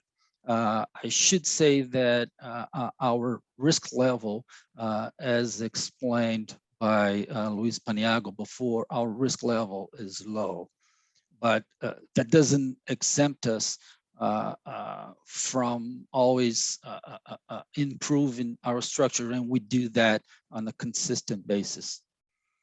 Last but not least, the monitoring center that we have just spoken about. I think that's a real improvement here. It gives us the chance of acting faster in case of a breach, in case of any incidents. That's it from my side. If I can leave a final thought regarding resolution 95, is to say that in our opinion, this was a well thought and well discussed resolution. There were numerous meetings and discussions. Those discussions were open, they were fruitful, they were consistent, and they involved all the stakeholders. So at the end of the day, we believe that the work product is really an important step forward for the Brazilian mining industry. But that's it. Thank you all. Thank you, Luciano. Right. I would like now to call our colleagues, right? Beatriz, José, Charles, Luis. I'd like to talk to make some remarks on the presentations. And I think one thing we have to stress, which is the words of Luciano in the end. We have to say that all the regulations that are published by the National Agency of Mines, right, that Paniagua represents very well here, are really discussed with the society. By society, we mean the mine society, right? We have many opportunities to talk. Paniagua is very patient. We talked to him many times during not only the 95 regulation, but also in the others, right? We had many discussions, right? And he was, in all the time, he was available for discussion.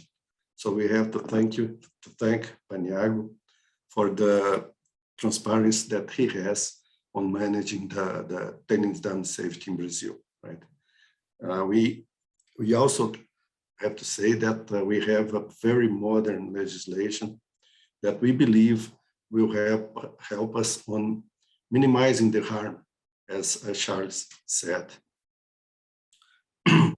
We have one thing that I would like, in my experience, to remark, which is I saw very few plans in the past that estimate the cost of the closure of a dam, the decommissioning of a dam.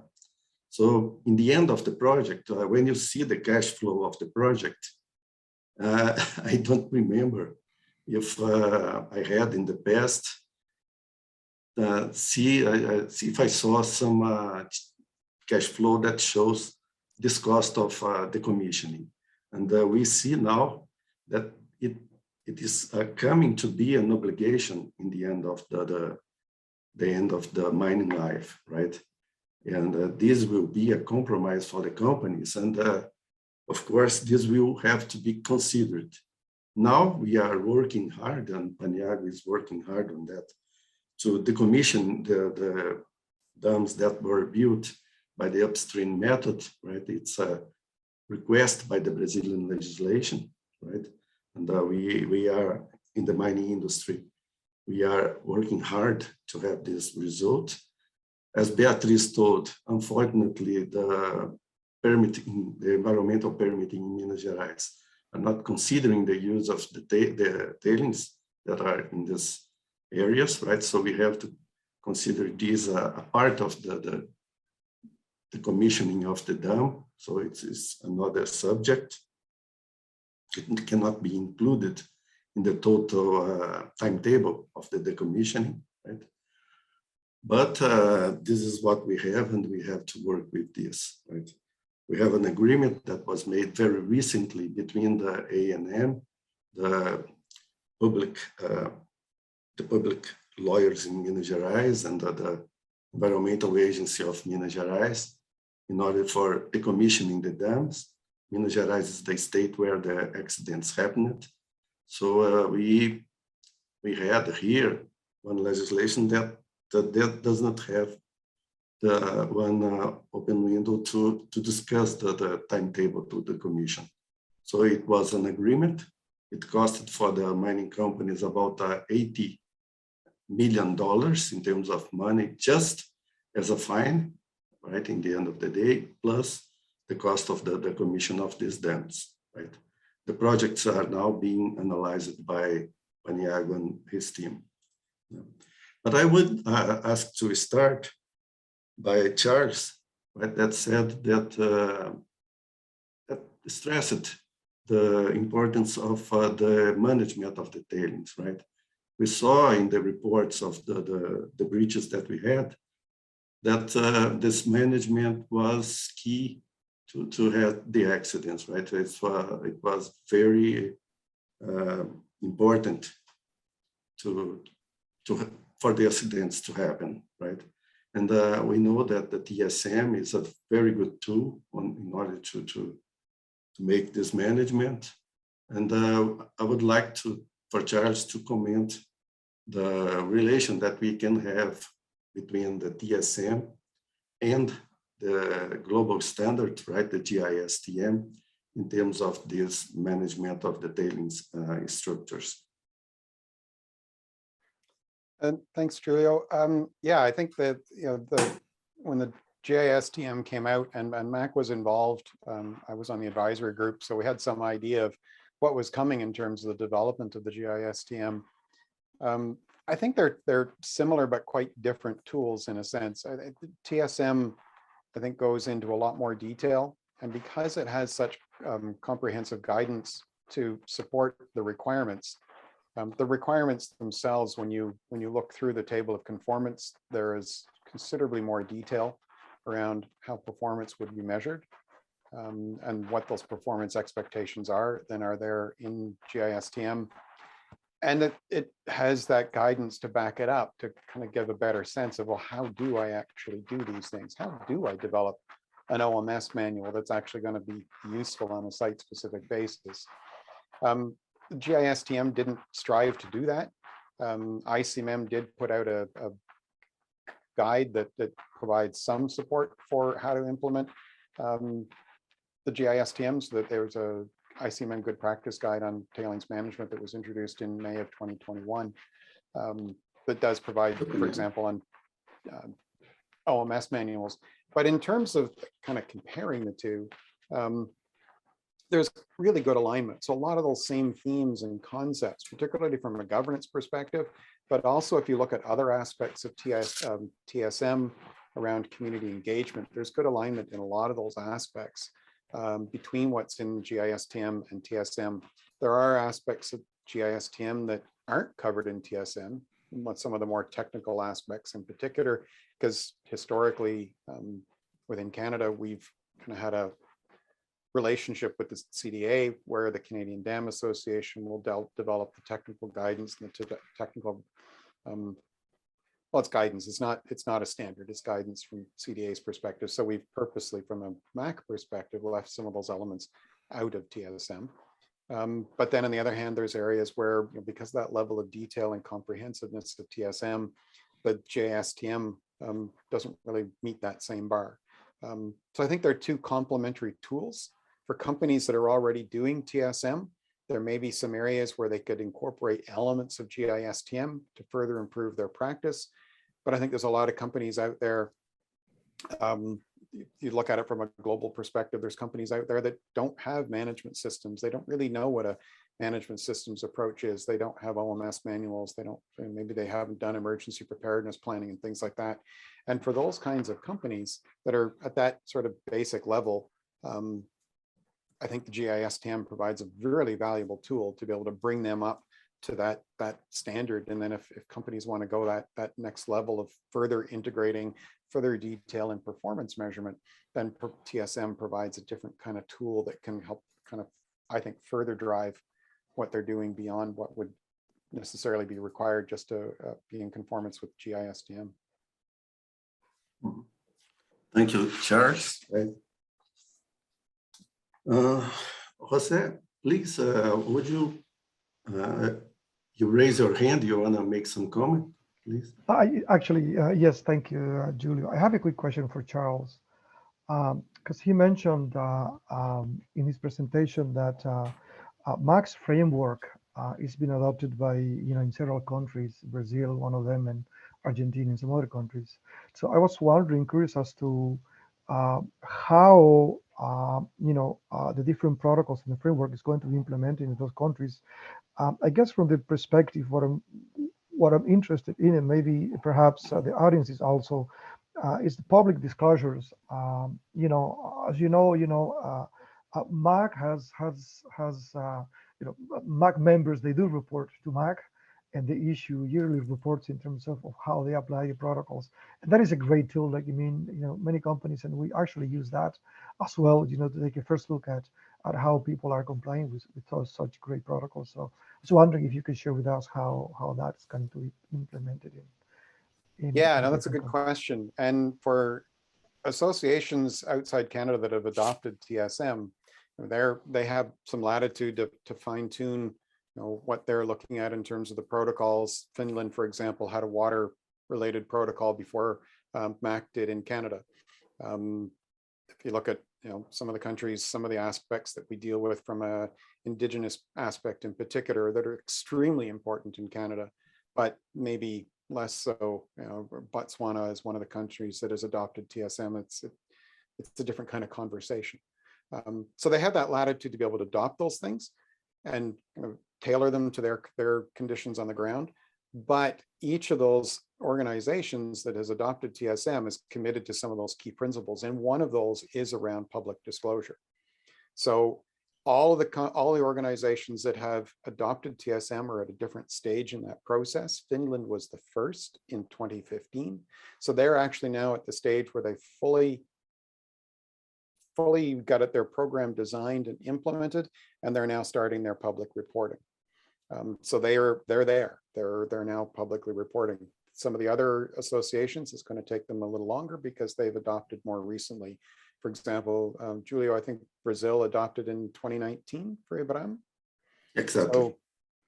So you're a little further. You're not as progressed yet as Australia, as Finland, for example. Australia only adopted last year, so we're working quite closely with the Australians to figure out how they're going to work with it. And we're actually working on a new protocol that's being developed, and we're doing that in close collaboration with the Minerals Council of Australia. So, but each of those countries each of those industry associations that is adopted is at a different stage in that process. But absolutely, that public reporting and that public disclosure of all those results is part of what they've committed to when they've signed on to TSM.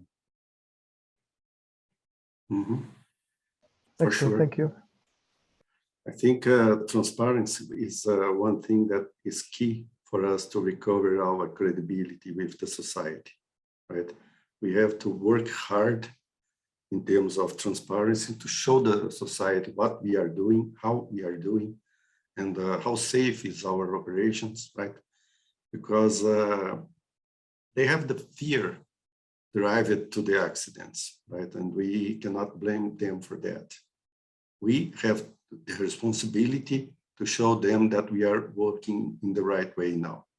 And the disclosure of all the information is key in this process, right? And we have to work hard on this. This is my opinion, Charles, and I think we share the same way of thinking, right?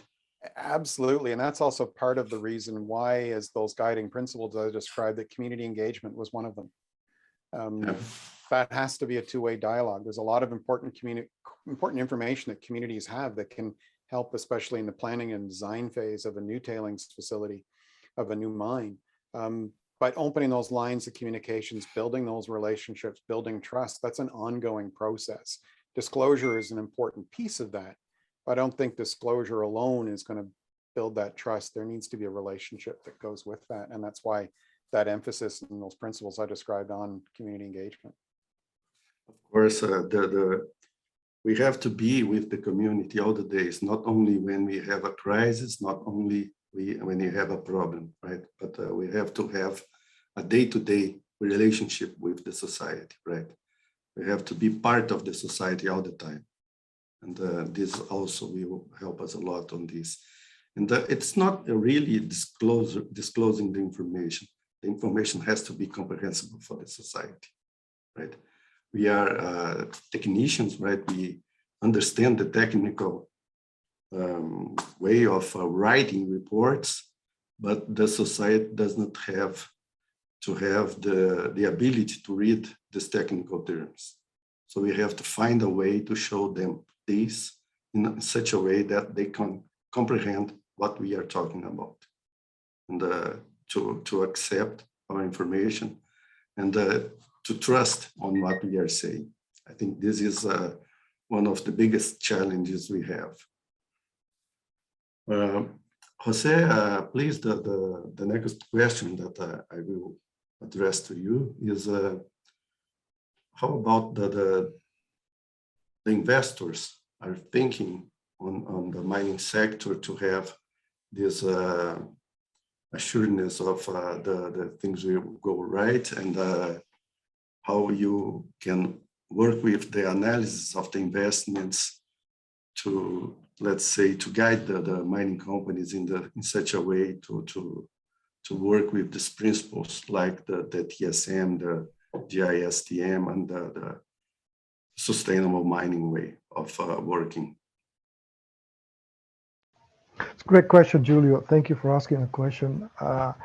You know, it's interesting. You know, we as I guess as a investors community, banks, financial institutions, we don't write regulations. We barely, you know, we are regulated, but the best that we can do, I think, is to have the companies similar to what we started doing now, and we actually started doing that from the end of 2019. It's bring customers to the table and other financial institutions, and try to ask them to commit to these new standards and to best practices, and not only, you know, ask, but also improve our practices in terms of how we follow up, how we make sure that companies do report, commit, and but also how we see companies executing or delivering against these platforms and these frameworks.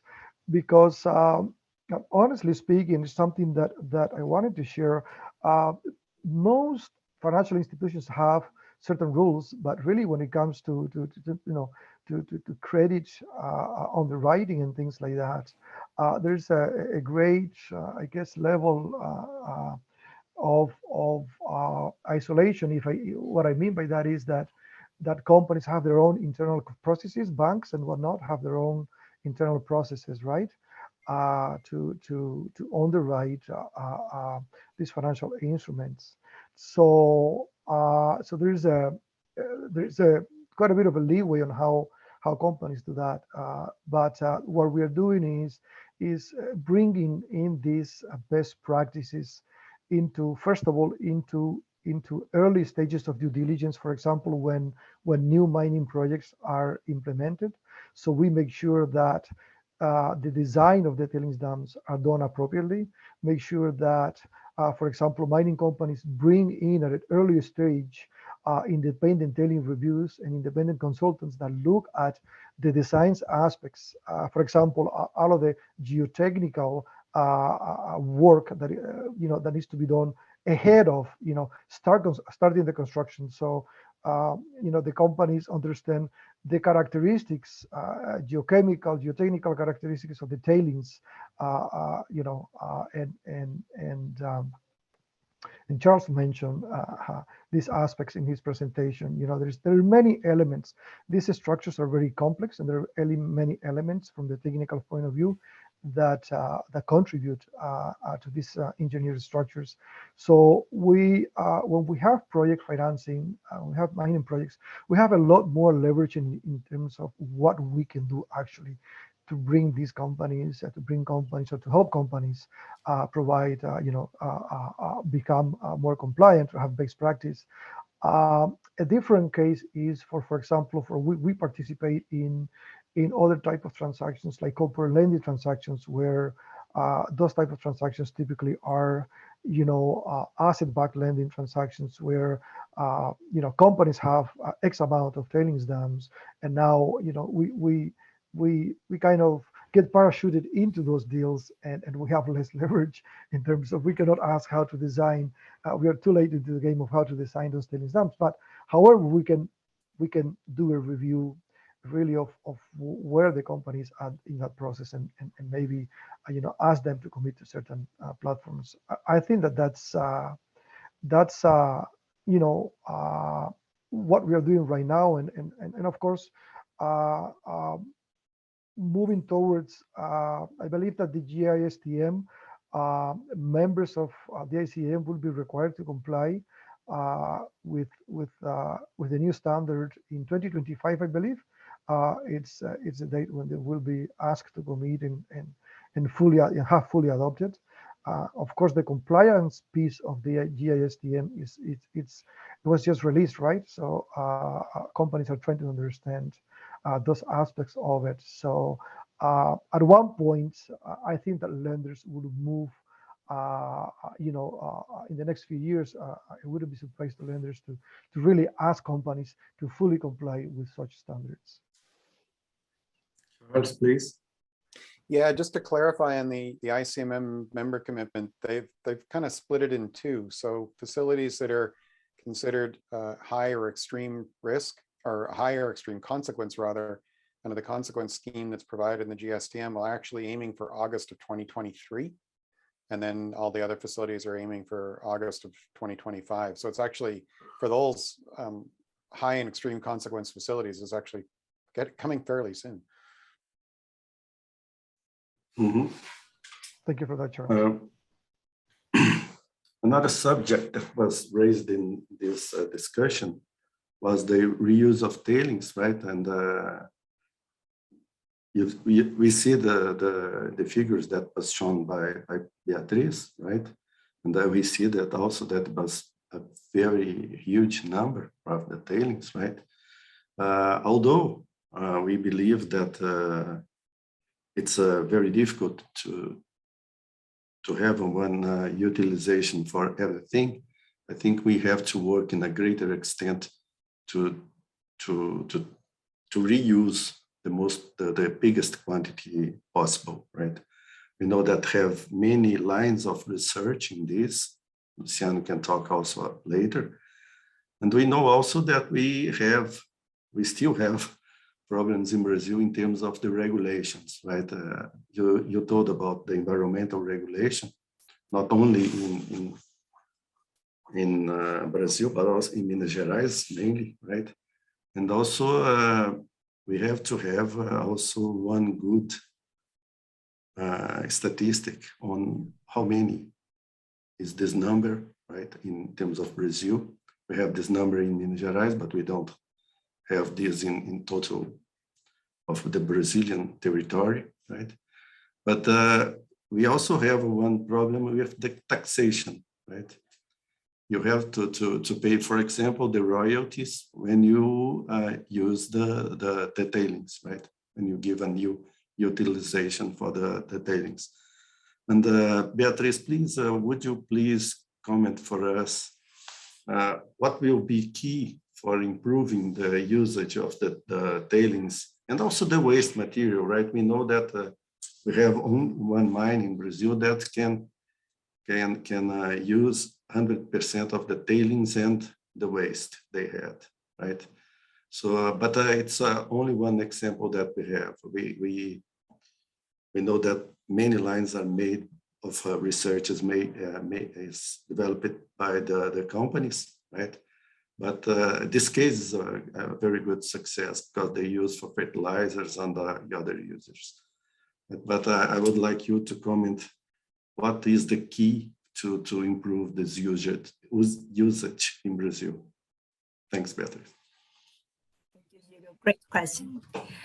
Well, I believe that I truly believe that the A&M ordinance was a really huge step for legal structuring this market for use of tailings.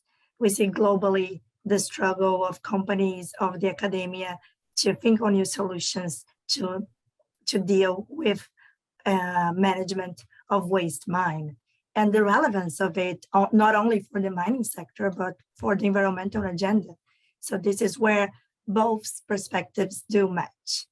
And the guideline for the A&M was actually driven by the mining regulation of 2018 was to simplify procedures. So that's the key, I believe.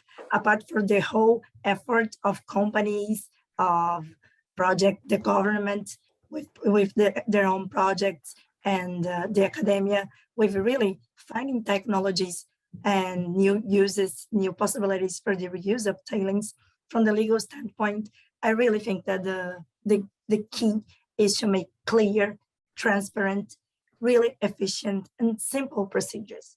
Because of course, this is one part of a very relevant sector and with severe impacts. And we all know the mining risks, the risks that mining activity poses.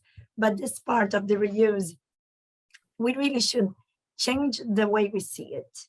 It's a cultural change also, to see this as a new chain of business, and a business that should be looked at in another fashion, in another way, in ways it meets circular economy targets and all, and not just management of waste per se. So I think that from a legal perspective, the really key is to follow ANM's guidelines and to simplify procedures, not opening any guard on safety measures, of course, but to make clear rules, simple procedures, so investors can really take on this new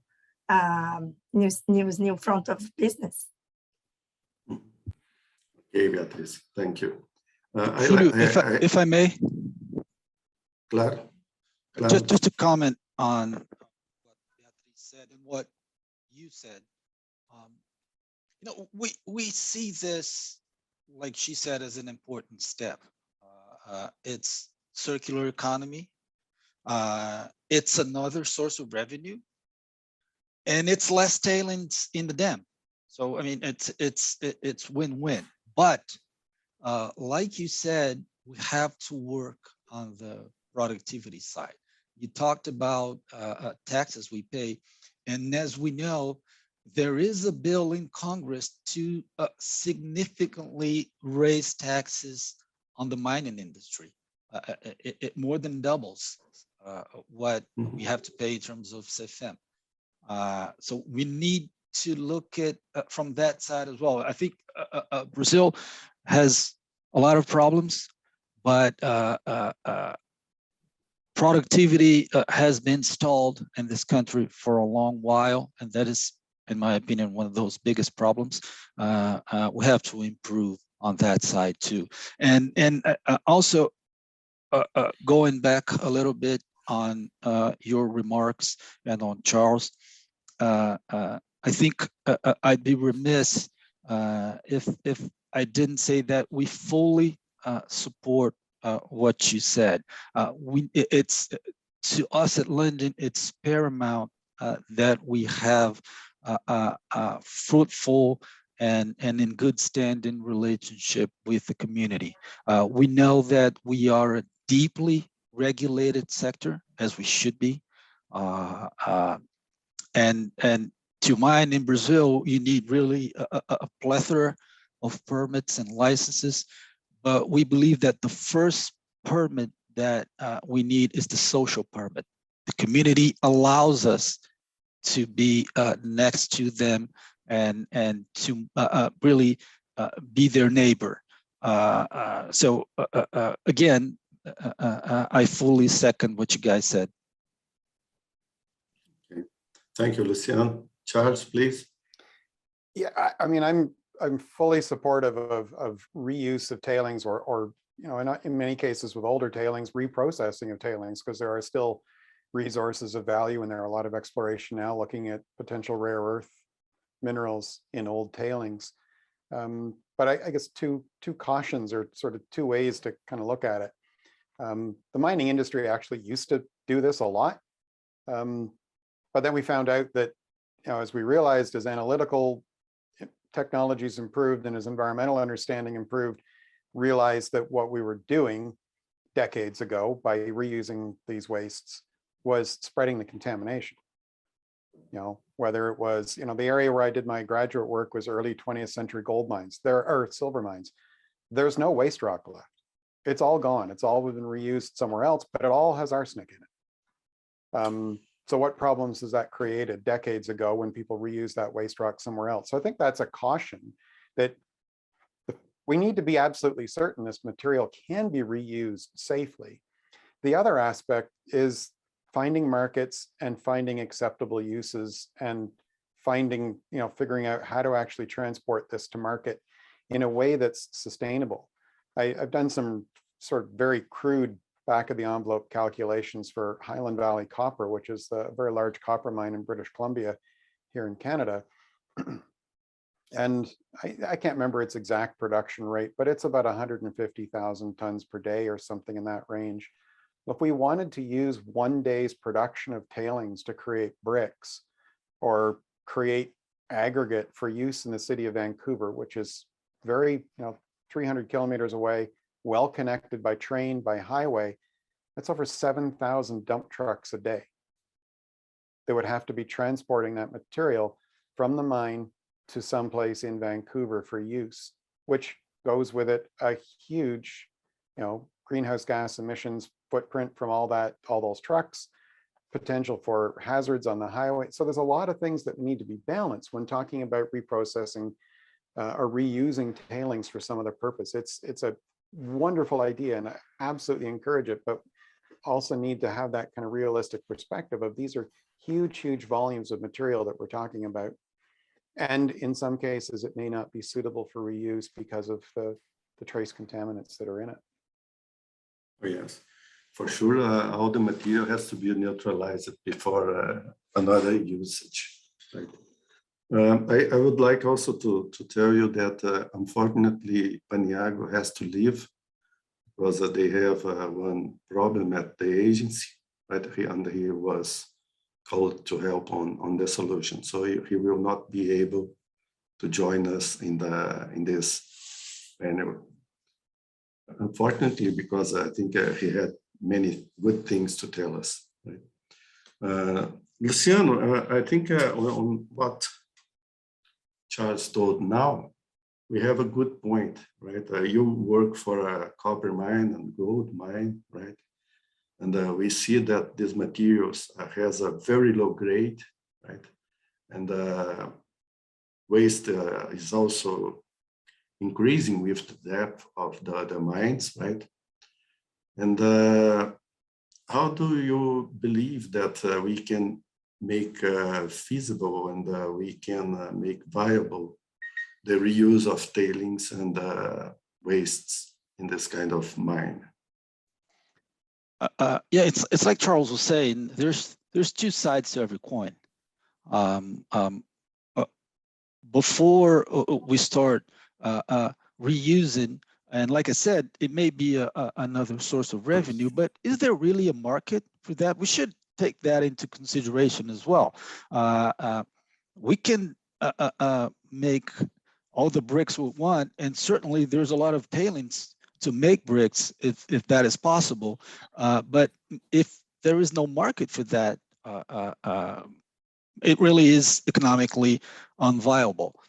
I think we should be very responsible in those initiatives. For instance, we're looking to use tailings dam as a, like I said, as a booster to fertilizer. And that's a huge responsibility. God forbid those tailings contaminate soybeans or corn or whatever they're used for.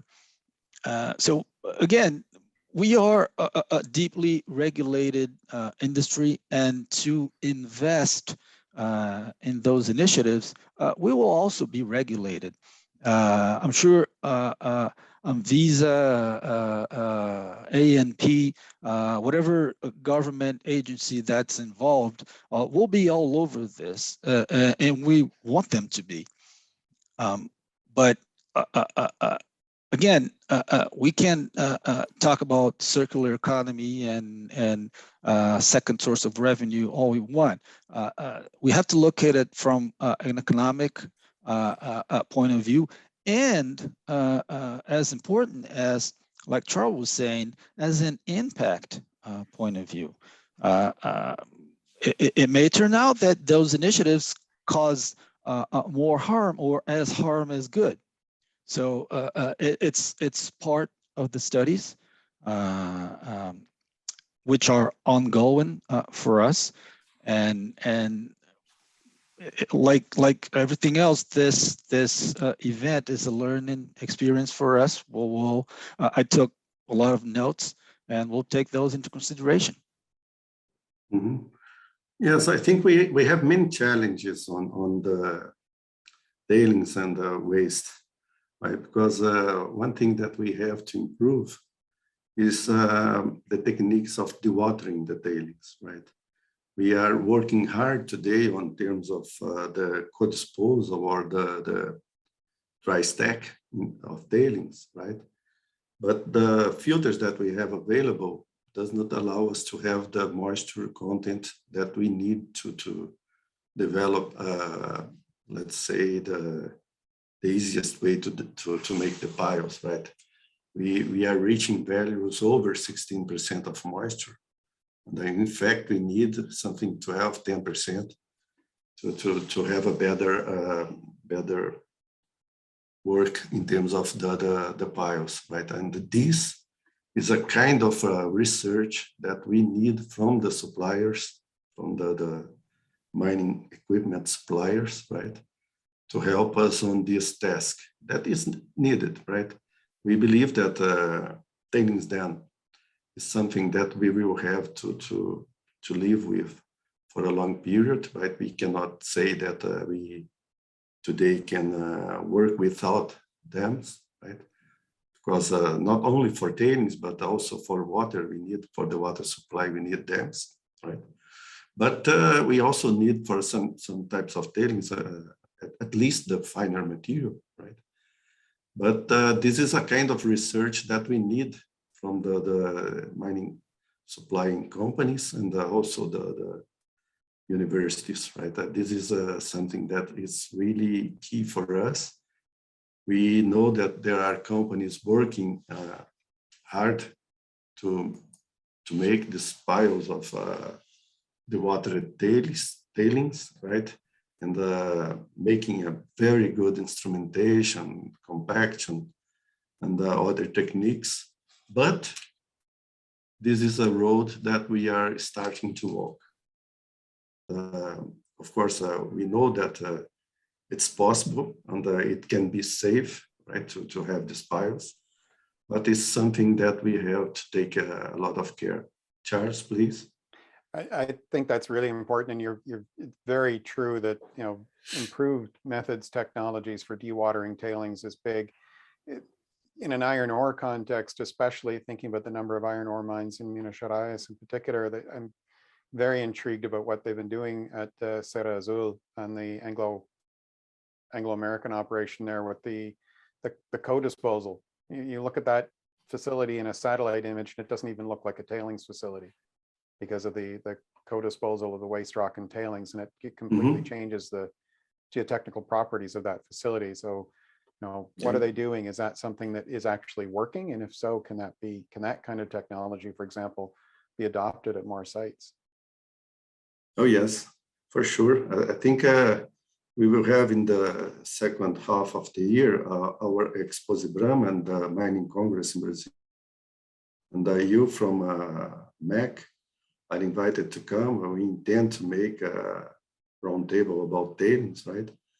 And you also can have the opportunity to visit some works that are being done by Vale, Samarco, and Anglo-American here in Minas Gerais.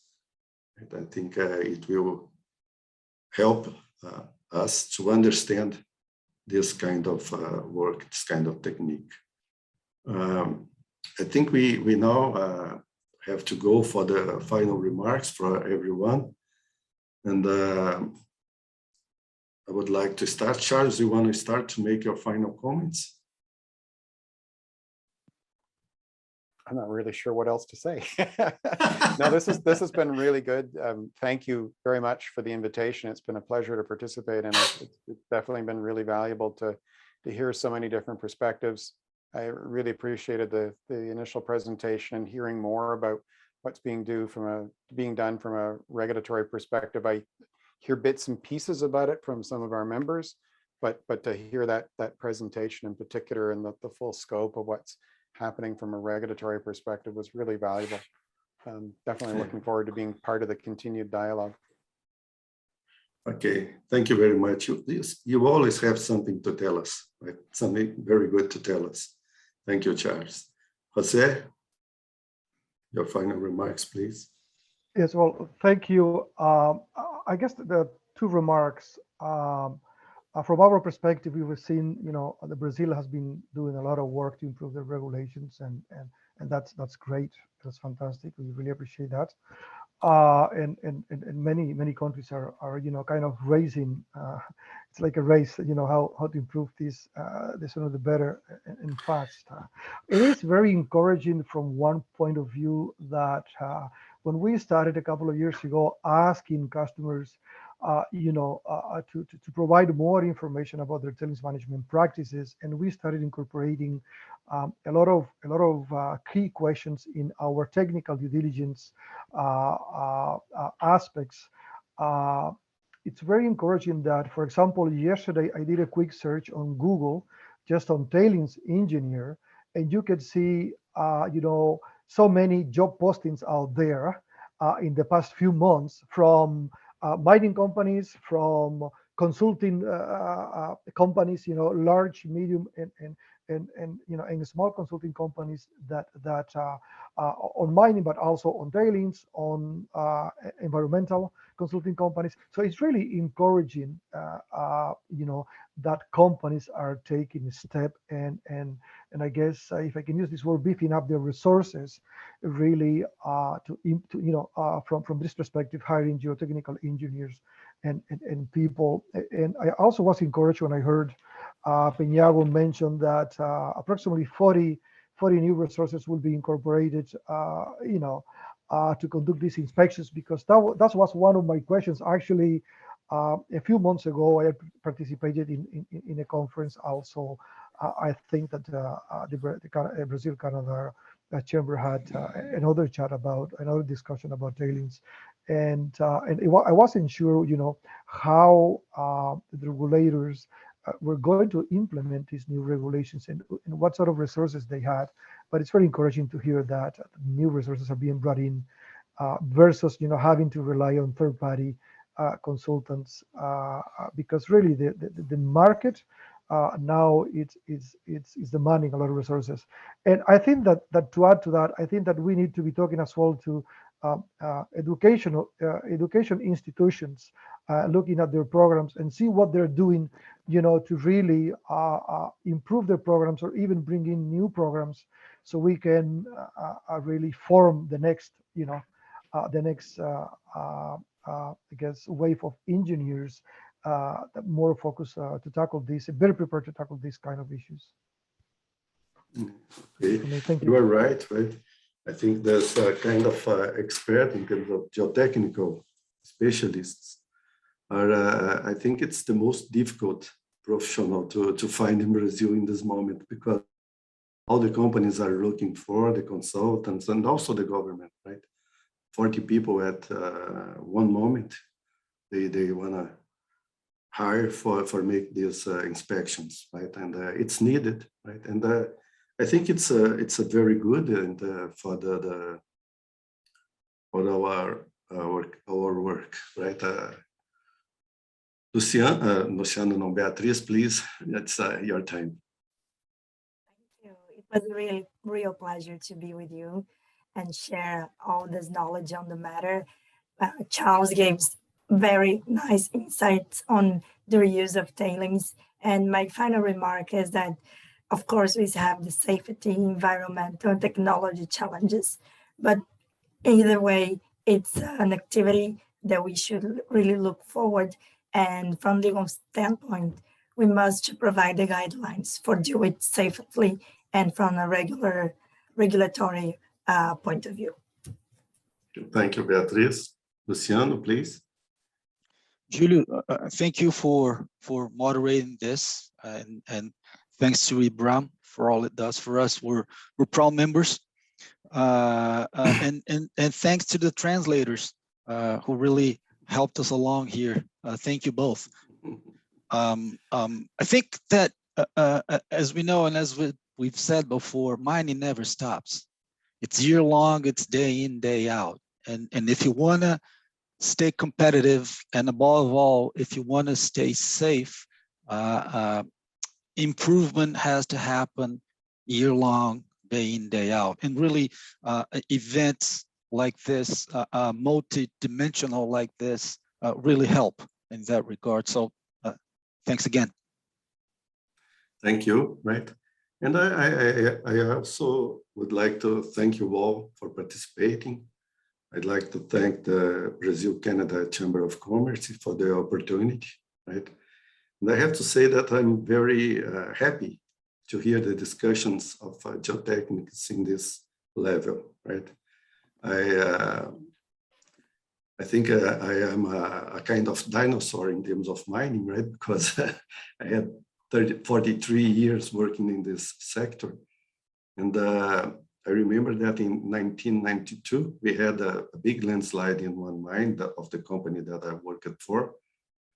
And the board of directors called me and asked to analyze what happened and what will be the solution to not have any other landslide like that, right? And I had to fly to Canada to talk with Mr. Everett Heck. I think Charles knew him, right? Or his work. He was, at the time, he was one of the greatest specialists, right? And it was very difficult to find geotechnical professionals at that time.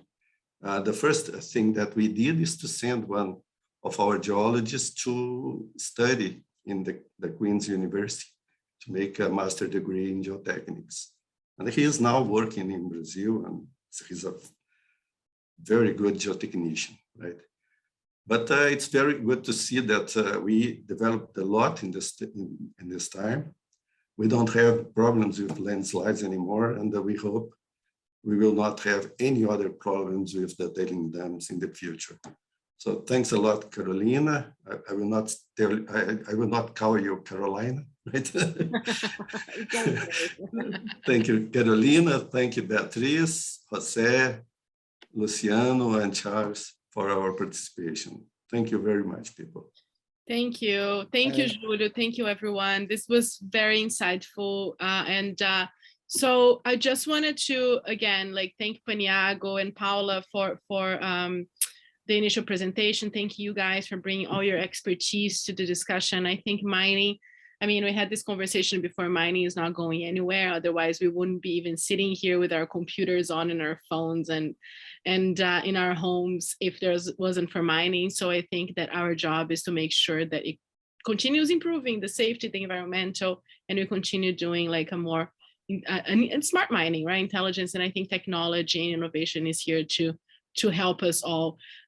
So thank you for all this conversation. It's been a pleasure. I would like to also thank, of course, our sponsoring companies.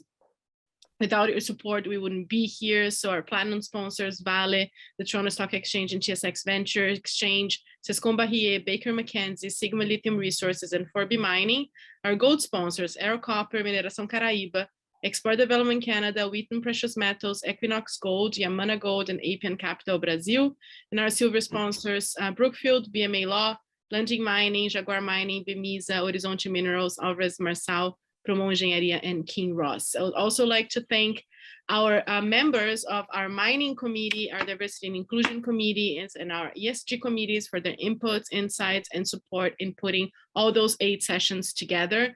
And just before you go back to the platform to network a little bit, I would like to invite you all to come back on Thursday. So this next Thursday on March 24th, we have another session focused on the regulatory changes in the Brazilian mining sector. So a little bit more broader discussion on regulatory framework in Brazil, followed by a panel about demystifying the Brazilian systems of reserves and resources, very technical, with a lot of experts coming to speak this coming Thursday on the 24th. So I hope to see you all there. And then after that, we also have a few more sessions coming up before we are able to see you all in person here in Toronto in June to enjoy a little bit of the Canadian summer, just to change a little bit from the last PDACs. So thank you all for coming, and everybody that stayed here until the end. Also, like, big thank you to our staff, our volunteers, for all their support. And if you learn more about the BCCC and how to become a member, please come talk to me. Feel free to reach out on social media at Brascan Chamber. And then there you can be informed about our activities and upcoming events. Thank you so much. And I hope to see you all Thursday on the 24th. Thank you. Thank you, Julio, for moderating a great panel. And thank you all for being here today. Appreciate it. Thank you. Thank you. Bye. Yes, Bye. obrigado. Obrigada.